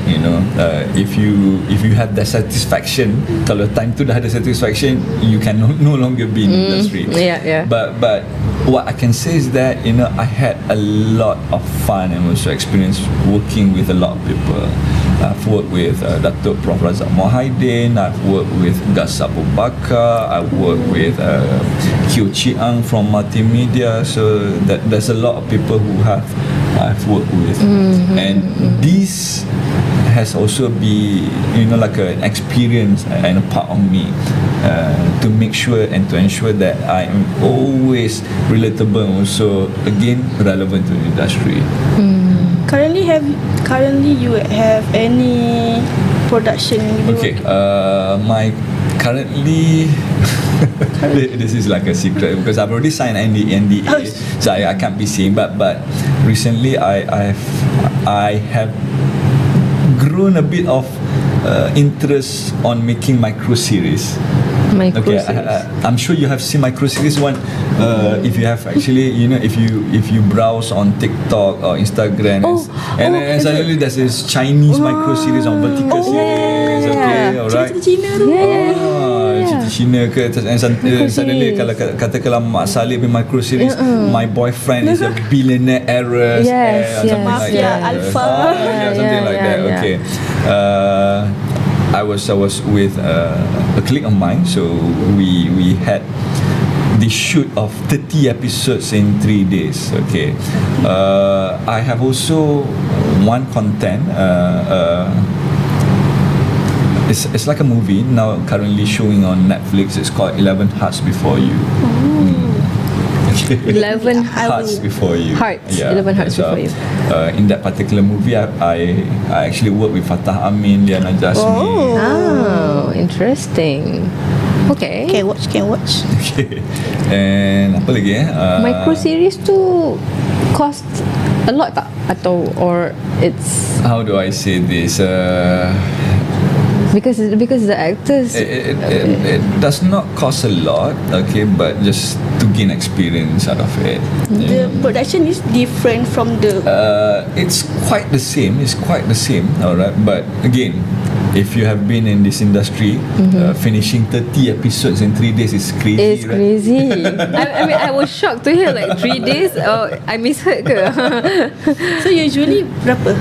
Okay, 30 episodes usually kalau katalah betul-betul you will need to spend at least 30 or 40 days. Yeah, 30 days. yeah.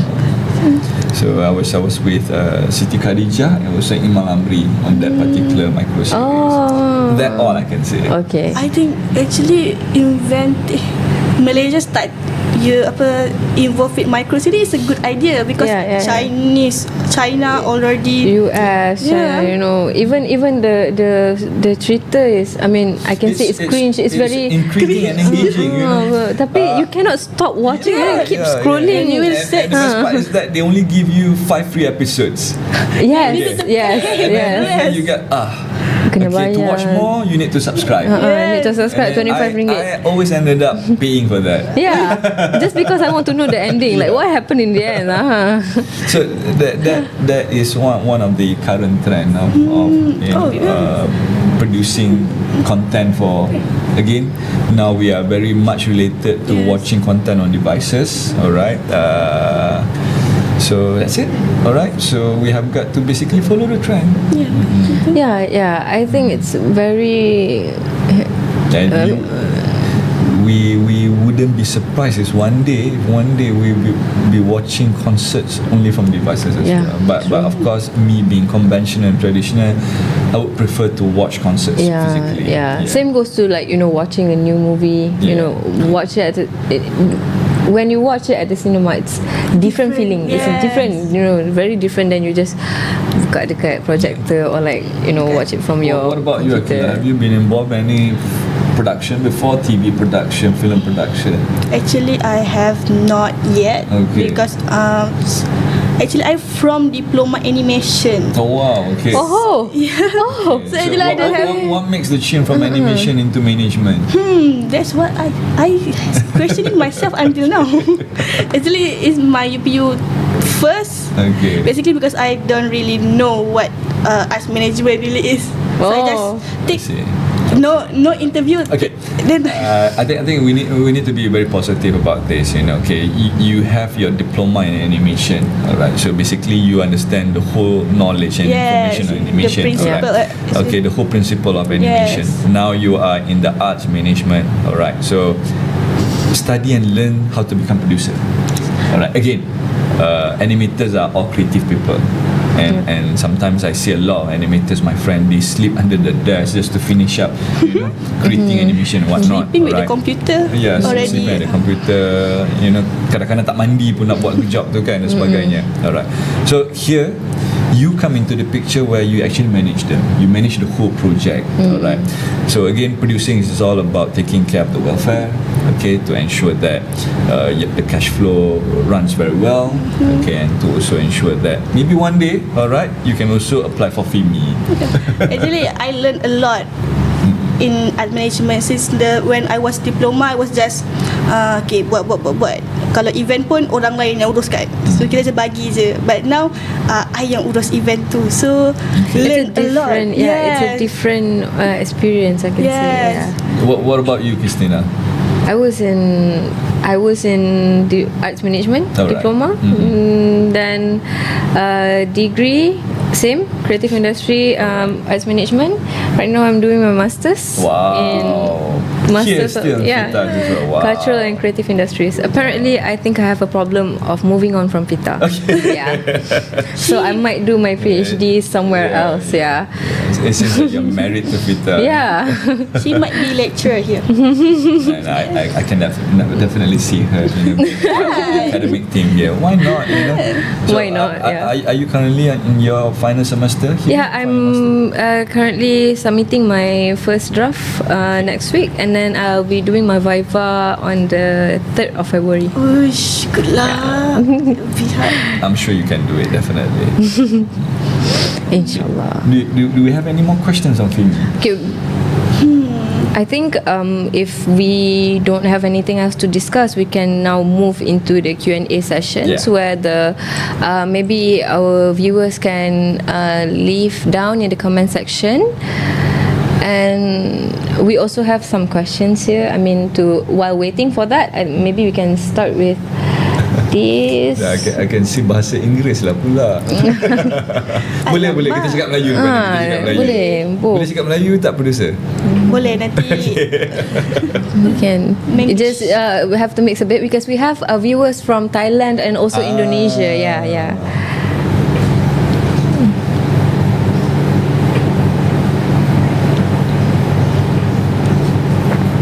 Okay, maybe we can start with I think this question is a bit interesting. From your perspective, what makes Malaysia attractive for international film productions compared to other countries in the region? Okay, alright. I would definitely go for number one. It's always about the culture. Of course, we love portraying and also presenting our culture to other countries. Wayang kulit, Mek Mulung, Mak Yung and whatnot, and followed by the love of the food. And we have a variety of food here. And then of course Malaysia, situated especially on the peninsula and also Sabah and Sarawak, it has this diversity. Not only that we have rich and beautiful culture, food and whatnot, it's also about the one shot in Ipoh and Penang, right? And maybe we can also promote Kelantan, Terengganu, Johor, Sabah, Sarawak. I think one of the film that was actually shot in Sarawak, it's called as White Raja. White Raja. My friend Atika Hasiholan was actually an actress from Indonesia, and she was also involved in making the White Raja. Have you ever, before I ask this question, I have to confirm, have you ever involved in international productions before? Okay, kalau ngomong Indonesia bisa ya? Bisa. I've been part. I've been, I've always loved going to Indonesia, and I have actually done 4 films in Indonesia. I would say produce. I don't direct, but I am always focusing my expertise, also my responsibilities into producing. Mencari Syurga was one of it. Okay. It was actually shot in Indonesia. It was also shot in Amsterdam. Alright. And then I was also involved in Rumah Iblis in Indonesia, and I have also been involved in Anak Kunti, the recent one. And one of the best experience was making Terkutuk. Okay, it was an Indonesian film. I still remember my good buddy Andy Bakhtiar, okay, who was the so-called sutradara yang menghasilkan dan juga yang menjadi orang kata pemikir untuk filem tersebut. In that particular movie Terkutuk, we brought in Nora Danish, also Amir Afnaf, all the way from Kuala Lumpur to Jakarta. So what were the main differences that you can see from compared to our local productions? Like the main difference. Kalau lihat enggak ada terlalu beda ya. enggak terlalu beda juga ya. Kalau karyawan-karyawannya sama juga ya. Cumanya kalau di Indonesia the value of money, when we spend in Indonesia, you get a lot more. You get a lot more. Saya kalau ada di Indonesia itu, kalau di Kuala Lumpur, kalau dengan nilai ini saya mungkin aja dapat 30 karyawan aja ya, tapi kalau di Indonesia saya kurang lebih dapat 100 orang ya. So kalau di Indonesia, kalau kita bikin film untuk bioskop ya, kerjanya lebih laju, timnya lebih gede. Yeah. That's a lot of difference. From 40 to 100, it's a lot. Yeah. Oh lama. Soalan tadi. Okay, we have. It's okay. Okay. What skills do Malaysian film students need to develop if they want to work on international film projects? Okay, what skills? Alright. I would definitely say that always learn how to do After Effects. Okay. And this is the thing that sometimes I tell my students. Most of my students who are in film department, okay, when it comes to second semester, when we talk about camera, everyone will actually fall in love with camera, and no one will do the color grading part, the After Effects part. But I have always been encouraging my students, why don't you also focus on the After Effects and also color grading? And then one of the part that we have always missed out is on music composition. Okay. Di Indonesia, teman baik saya Ricky Leonardi yang menghasilkan music untuk Gadis Kretek dan sebagainya. Okay. Kalau di sana tu kalau selalunya diskusi kenapa ya kalau dari Malaysia nggak ada ramai music composernya ya. Saya bilang ada, tapi enggak lah terlalu hebat seperti kamu ya Ricky. Kan? And then that is some of the part. Okay, if you really want to basically excel overseas, we need to have that uniqueness. Okay, in the sense that if everyone is doing camera, alright, in that particular country, they're also doing camera. Okay, why don't we look for a uniqueness? Okay, again, like making graphics, After Effects, and color grading. Okay, I think we have got to learn so much from Indonesia, especially on color grading. The next question is, were there any cultural differences that affected the production process, and how were they handled professionally? Cultural differences. I wouldn't say kalau kitanya datang dari Asia Tenggara nggak ada terlalu beda sangat ya. Kalau perbedaan budayanya ya sama-sama aja ya. Kalau makan nasi juga ya. Ya cuman kalau di Indonesia ya kerjanya lebih pantas ya, kerjanya lebih laju. Okay. Ya karena udah timnya gede jadi kerjanya lebih laju. Kalau cultural differences, I think we have similarities in terms of culture.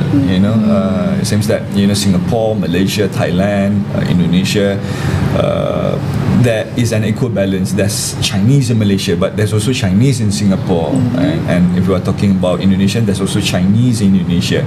So again, in terms of cultural differences, it's not happening in Asian.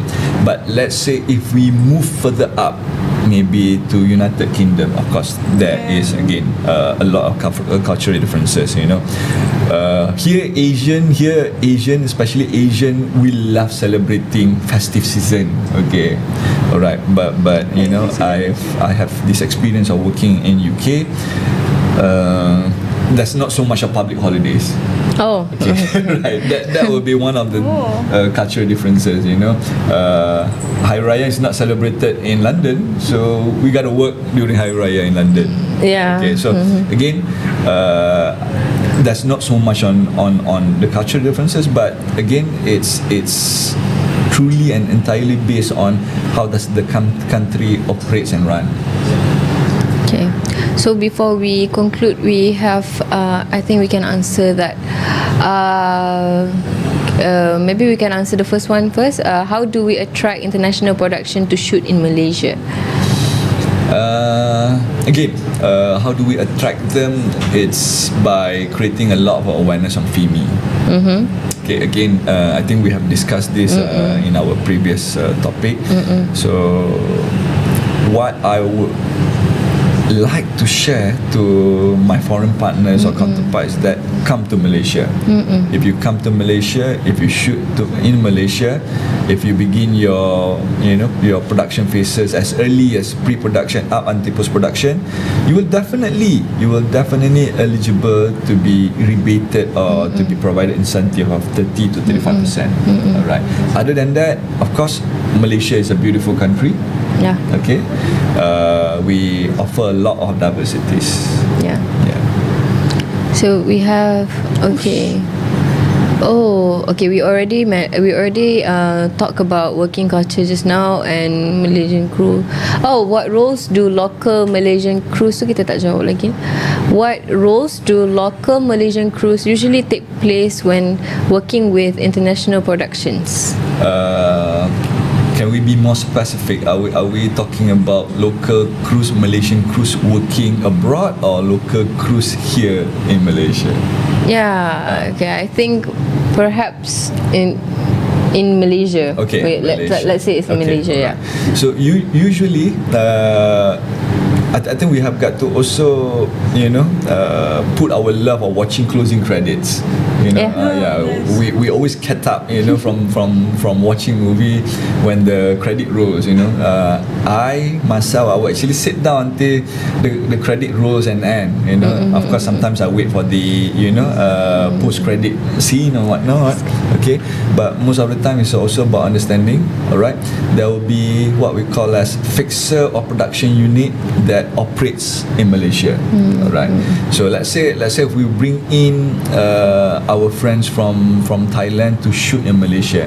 Of course, the key personnel, the director of photography, the director or the producer might be coming from Thailand. Okay, but the crews, especially the one who are involved in creating and crafting lighting, the music, the audio, will definitely come here from Malaysia. And sometimes we have a loader, we have people who work for DIT who actually come from here, Malaysia.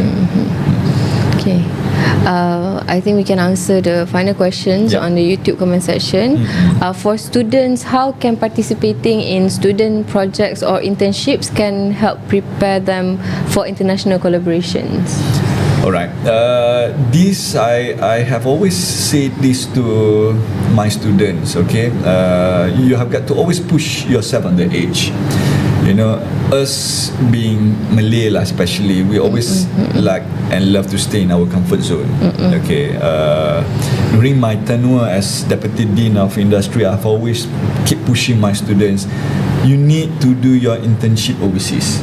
You need to understand, how does foreign people works. And when I was the Deputy Dean of Industry, I think I've sent more than 300 students abroad. Oh, that's interesting.